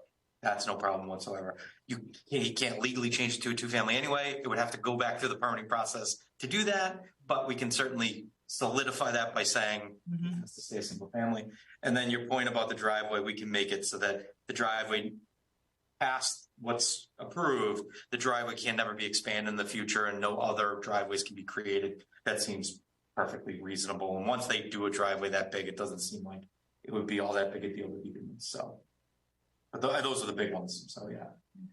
And then my suggestion to the board would be with the topsoil stockpile area, we just have the applicant install the cedar fence first. That way, it protects you from wind blown, you don't see it from your backyard, and it just solves that whole thing. So you kind of solve both problems there. So I think where it goes on the site, it makes the most sense because you're going to have construction vehicles in the front. You don't want it downgrade on the left-hand side because there's more chance of runoff onto the neighboring site. So I think the location is there for a reason. But if we put the fence up, hopefully that mitigates that to the best of our ability. And apparently with the design that they're doing does not need a retaining wall. They're just going with the slope. Look at the house pitched away for it. So there's at least layout there says limited disturbance. Yeah. That was the plan with the limited disturbance you just set up. On this part? Yeah. You go to addendum sheet, the fourth. The fourth one. Oh, so the one I was on. Yeah, the one you were on there's the limited disturbance line going up, and it shows that none of the trees are being touched. So nothing will be touched along your property line. And it goes around these trees right here on their property on the frontage. So Again, because there's been so many changes, I'm repeating myself here. It's just that whatever plan, if this plan is agreed upon, that it actually be a condition that they actually do what they're saying. the plan gets incorporated into our permit decision. So what we usually do is we condition it on the elevation drawings. So this, and the landscaping plan and the site plan, which are all in So here. we go back to the elevation. Yes. I would just request that there be some kind of different fascia on some portions of it, so it's just not all one vinyl siding. That you do some kind of like break up around the entranceway or by some of the dormer areas or the top. Both section you can friend though. Well, what I was going to say, what a lot of the time you see the vinyl shakes. I mean, bad thing that look good too. This kind, I'll show you to you. I think This is the house you just did it. Look at the top there. Yeah. Yep. Does it give some accent? Yeah. Do some vertical. Yeah. Vertical. Right. Yeah. You know, a little different one. So you understand what Paul was saying, kind of breaking up the elevation, breaking up the design materials. Right, so you're not looking at one vinyl wrap of this.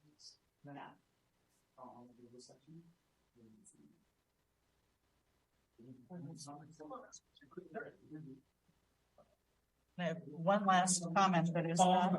I thought you had. No, yeah, I shouldn't have done because anyway, it's parking for construction vehicles will be a big challenge. It's hard not to block driveways. It's hard for emergency people to come up.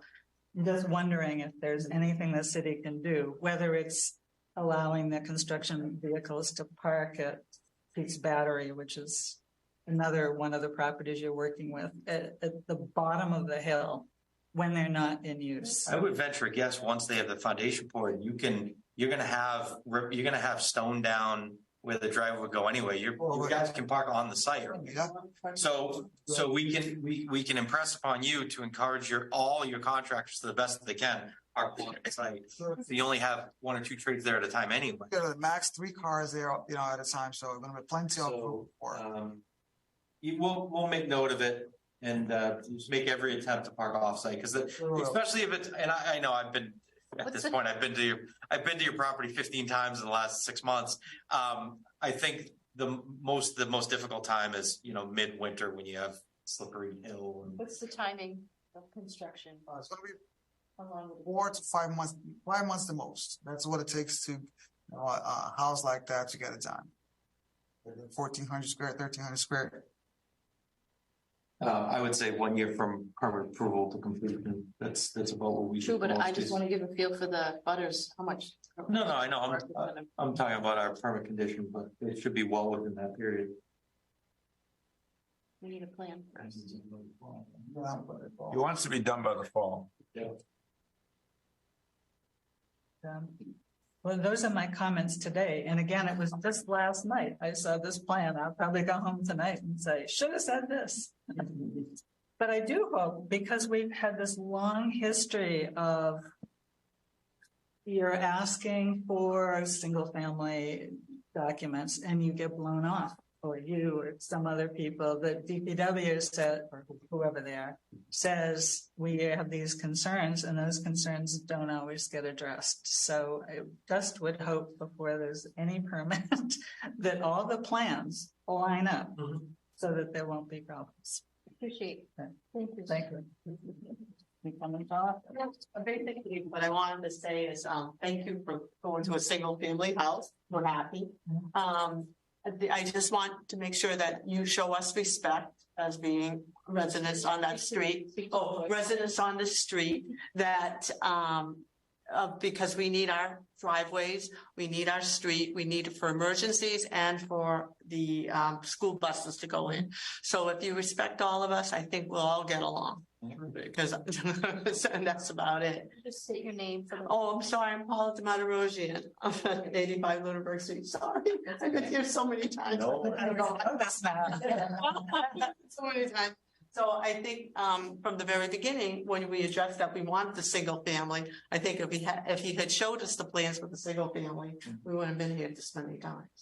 You know, and so forth. And your house probably would have been built by now. Well, we also heard, and there's more than the minimum of off-street parking. So right, exactly, and that's what we're looking for. So just we just want the respect on our street as you're going through the construction fair. As you know, there hasn't been any disturbances on our street at least for 66 years. So that's what I want to make sure. Thank you, Paul. Okay, thank you. Anybody else in the virtual? We're down to only 7, and there's no attendees, so it's just panelists. So unless board members have anything, or Jeff. Jeff.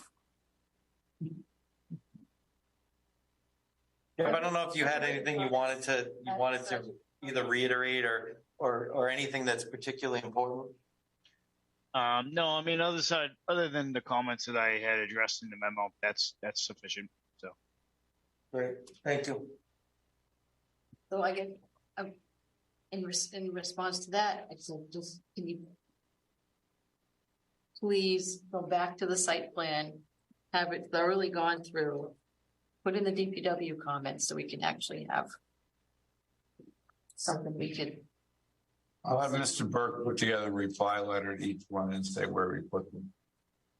That, and then make the changes that you need to on the plan. But I really want to suggest that you get that a third party review of it so that it's like you think it's addressed, but it's like have another set of eyes look at this to make sure that it's all addressed. Agreed. It's for everyone's benefit. Right. Can we go back? Is it going to be cedar or is it going to be vinyl? It'll be cedar. Thank you. Yeah, I mean, whatever at this point, whatever the abutter wants. Cedar and go back to the rear property. Like I said, I think I took that upon myself to change it because that's what we always do. But if someone feels strongly about it, that's fine. Does the board have any comments or concerns regarding this? Alin, Alex? No, I mean, I'm in agreement with the fact that we need to see a clean plan. And I look forward to seeing that when it's submitted. Yeah, I agree. I can't make a decision based on the current plans, so I'd like to see the new plans. I mean, I was prepared to vote contingent on providing revised plans, but none of the changes seemed significant. They're all very minor. Since we can't get a revised plan, we're gonna get one. That's fine. Question, we talking about what kind of plan, structure plan or utility site plan? No, just replying to all the DPW comments. Oh, okay, the utility site, okay, All correct. of the Sure. plans submitted, make the corrections, Okay. fix dimensions, All right. fix nomenclature, Sure. whatever else needs to be clarified. Okay, no problem, that's fine. Thank you, appreciate it. They want a different line, put a different line. No problem, would. Just everybody's on the same page with it. So Certainly. it's something because they're the ones that have to review it. They're the ones that are going to say you're in compliance with it or not. Okay, no problem. Scenario. So we just all want to be on the same page. So if they're having some issues with it, it's like look back at some of the comments, but just address these. Thank you, appreciate it. I think if you address that, I'm going to be okay with the single family. Okay, no problem. scenario, but Thank you. we also, I think it's been reiterated by a number here of just, we want to clean, just a nice. So the only thing that we didn't talk about, but I know, Ms. Jarvie mentioned it, and I know you had mentioned it, so I don't know if you wanted to bring it up, but when we had a conversation, it was brought to my attention that, maybe the fence should go from, oh, you did? Yeah, we just said back to the property line. Okay. Oh, it's the proper line. Okay, as long, yeah, so that was shown on the plan. I didn't hear you say that. Yep. I know Cheryl said that. Yeah, all the way across. Yeah, would you go? Russ. Appreciate the fact that you looked at the height because that was an issue too. Yeah. I'm sure it fits in with the neighborhood. That's what changed from that one to the second one. Thinking about, the builders and neighbors around.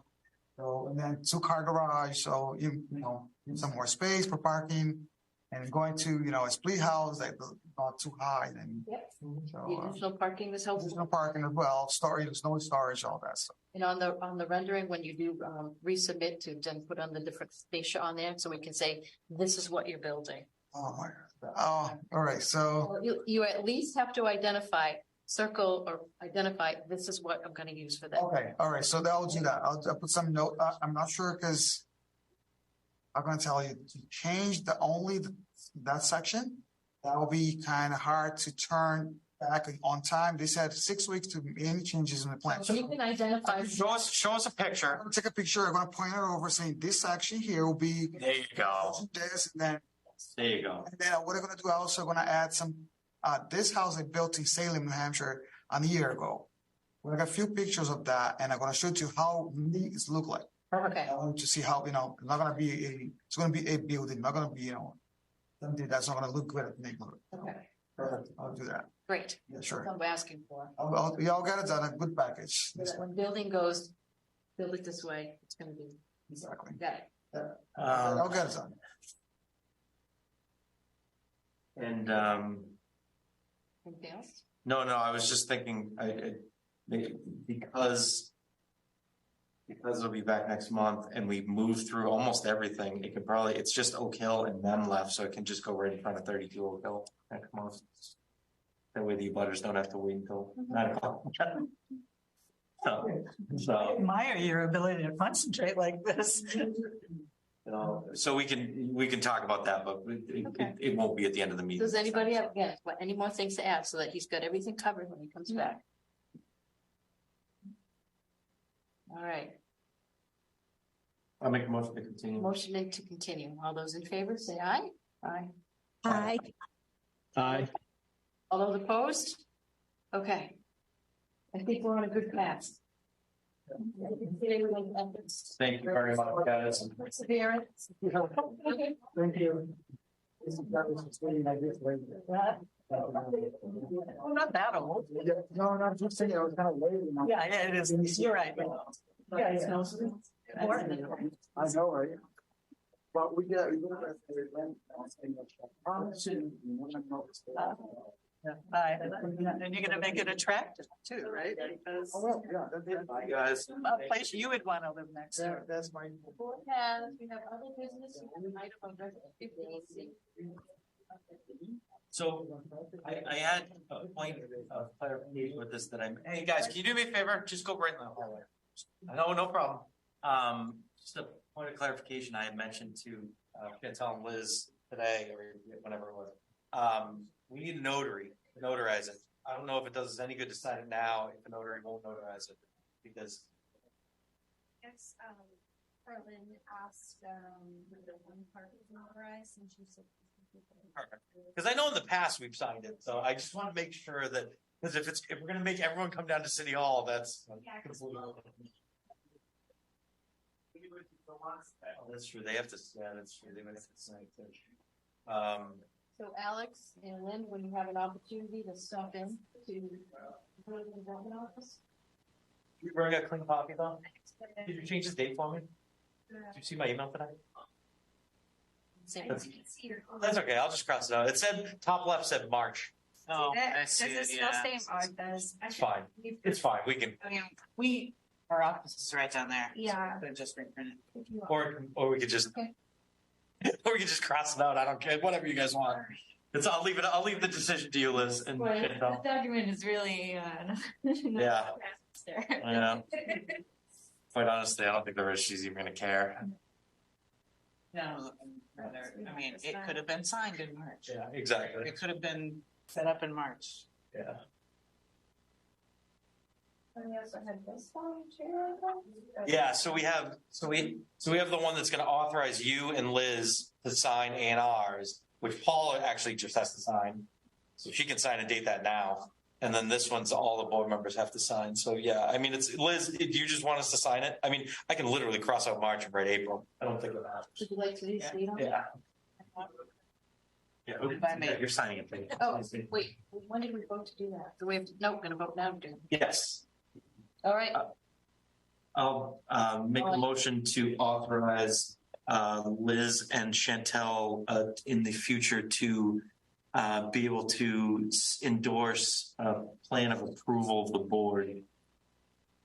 You know, chapter 41, section 81P. second. Motion's been made with the second. All those in favor, say aye. Aye. Aye. All those opposed? Oh, okay. Sign that.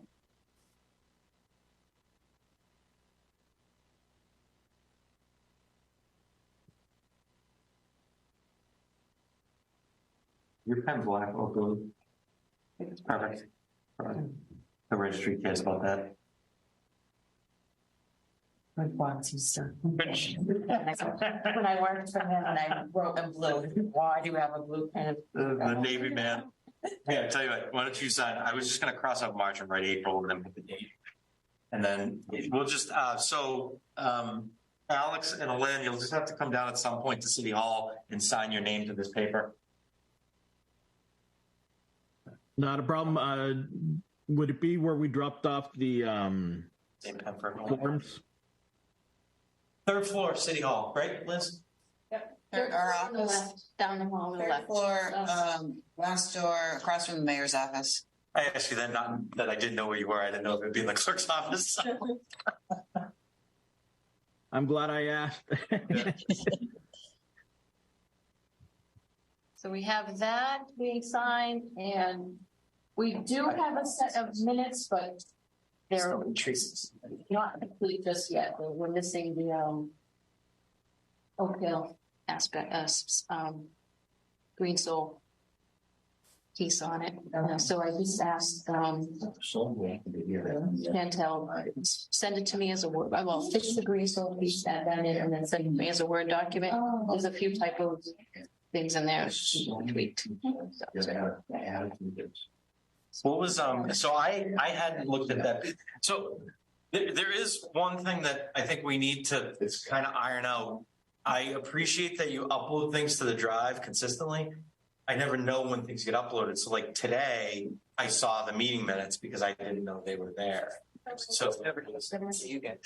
oh, so well what I was saying was what Mike used to do is, and I know this might be odd, but let's say, once a week you say, okay, we here's this, or I uploaded this, or pay attention to this, because especially when, like, I looked at stuff in the drive 7 days ago and then things were changed yesterday. I don't look again because I have no reason to look again. I sent an email and said, please keep looking. Yeah. So I mean, maybe I just need to get in the habit, but the problem is when I'm looking at stuff, it's usually, obviously it's the weekend before most of the time, but if stuff comes in Monday or Tuesday, no one's going to see it. No one, I mean. I looked yesterday, not today. We're hoping to get things more together before the meetings, but we're not quite there yet, but we're working on it. No, I mean, I like the fact that everything's there. It's just, we need to kind of figure out how we know when. Is there a way to get signed up for email alerts? Well, something gets uploaded? I don't know that you can necessarily get that level, that you can get that granular with an email alert for something on the webpage like that. Mm-hmm. But as Chantel said, as we tighten up our controls, I think we'll be able to say you won't get these dribbles in at the last minute like this, and we should be able to say, okay, everything you know, we have everything submitted, it's final, like send an email that says everything is now up. And do one last check. We just added X, Y, Z or something. That's good, and we'll work on the minutes and format and condensing with that. That's all I have. I'll just maybe some communications. Is it 579 South Street? The sidewalk's going in. Condos, finally. So there's that. As a plus. That's still work in progress. They have it all dug out. It was all dug out today. Yeah. But the project's still a work in progress as to what's going to happen and where we're at with that. So I'm going to meet with Chantel and Mark to go over the site plan and stuff, to landscaping plan, dig up the last landscaping plan. Does anybody remember, they did come back, we're trying to find the date, they came back with a landscaping plan that was required before they started to put the shovel in the ground. So they amended it. And we're trying to locate that. The amendment? How long are you talking? Maybe 2 years. Your collection of planners. So if I remember to look tomorrow, I guarantee you I have an email for it. Okay. I have every email that's ever been sent for the last 15 years. You can find it. That is the hardest part, because I search by keywords. Now it's going to be very specific because there's so many emails. It's like 10 or 12 that I wrote yesterday. That was like 10 or 12,000 emails in that folder. Pretty insane. So also coming up is we'll be having to go back and address there's still outliers on Game On, so we'll be looking at that too to see what. So likely they need to come back with a site plan amendment to fix the parking minimally. Wanted to ask you guys, did you want to see Game On? Should we be inviting Game On back in? We need to go up there with the site plan. So again, find the site plan. We need to go up and say, I mean, what we can enforce in the site plan, you know, what needs to be changed on the site plan so that we need to really establish what he needs to come back with. I came across your list that we put together last fall. I came across that the other day in an email because I was trying to find the stuff for the sidewalk. And then I sent Nick an email today and I CC'd all you and I said, I'm curious about the signs in particular. I saw on Facebook today from the Chamber of Commerce posted a thing about the Bay State Games coming to Game On. They're planning on having 6,000 attendees for the Bay State Games. Now, that's spread out over multiple days, I believe. Yeah, I hope so too. But the signage in particular is important because there were 2 comments on Google the other day, and both of them said, if I come again, I'm just going to park on the street. So I'm paraphrasing, but if anyone's curious, read the Google reviews. So anyway, so we do have to, at some point, like Paul is right. The problem is we're kind of stuck between a rock and a hard place where we have there's a million things still outstanding that might not be able to be addressed just yet. But I think we have to just iron things down before June and say, you know, these are things that are problematic. Apparently last weekend was one of the few weekends I didn't get calls about Game On, but apparently last weekend they said that the parking lot was full and they sent people to Monty Tech and they never had any buses there. No, my niece heard that. And people walked up from Monty Tech. She's 19 and she's driving a golf cart and she said people were like yelling because there was no shuttle. Yeah. Yeah, that's the other thing. They're driving a golf cart up and down Game On Way and Industrial Road, which I mentioned to the chief. I was like, that seems weird. I never got a response, but I'm pretty sure it's not illegal. So drive on the road. Yeah. Golf cart. Right. Yeah. So, she told me that. I'm just like you work. So if the Bay State Games are in June, we need to have this resolved before. Well, I hope before May, Nick can at least tell us if the signs have been ordered. So, and minimally, before that event happens, that they coordinate for police details for those days ahead of time. The chief's been Has it been on top of it. Because there's been challenges on where to put the police details with some limitations, so they need to get advance notice to be able to do that. Right. Possible. Yeah, so I hesitate. I said May in our email the other day, but I hesitate having them in here just because it's going to turn into a shouting match between neighbors and everyone. But We want. And they're just gonna say they're gonna do it. We want to. Yeah, We want. right. That's true. Say we want a more specific bulleted list of here's the to-dos, provide it to him so he knows what the expectations are, and we can go from there. Okay. Right, we'll do whatever you want. Whatever you ask, we're gonna do that. the parking thing is your question about parking, Paula, about site plan. Mike and I talked to Mike October, November, and Mike said last he talked to Peter that all the parking they've done, according to Peter, is exactly according to the site plan we already approved.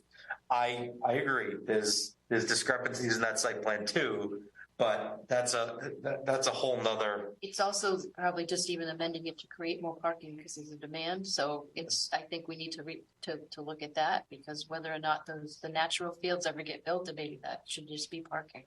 Wasn't that, should be no is that parking what they did? Oh, that was only temporary. There's also parking on the. No, so For the other. So he used the far side of that as parking, which on the plan was parking.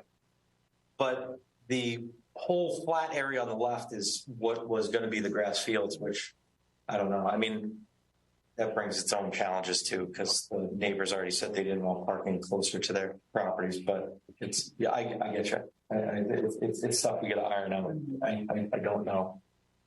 So there's some challenges there that have to be addressed between on-site parking and there needs to be more on-site parking and more continuity, particularly even with interim with the shuttle buses that are.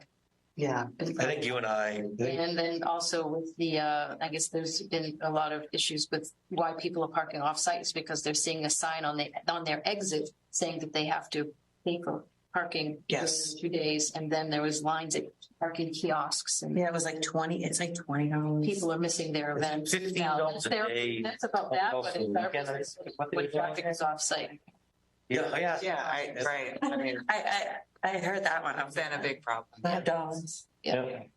So there's those things. Well, if we made them back that money, they lost that by that wedge. So Paula, what might be best to solve that too is if maybe we sit down and go over Tom's list. I have Tom's list from before we left, and I have the list that you and I put together whenever it was last summer, and see what still applies and put together a formal list for Liz. It's going to need some department comment on. Right, and that's why I think if we met with Liz and Ernie and tried to vet things out before a meeting in public, that might be best. But that's good. Yeah. We have a whole month before that, so.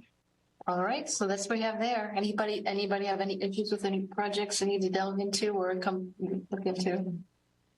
Other than the update, I'm just curious about Trapanos Drive and the sidewalks on Game On. I reminded Nick we still need a figure because we still control the offsite improvements for Game On, and I don't know how that's going to work, but so. All right. That's what I got. Other than that, Make a motion to adjourn. motion's been made with a second. All those in favor? Aye. Aye. And we'll say the meeting is closed. Here's the gavel again.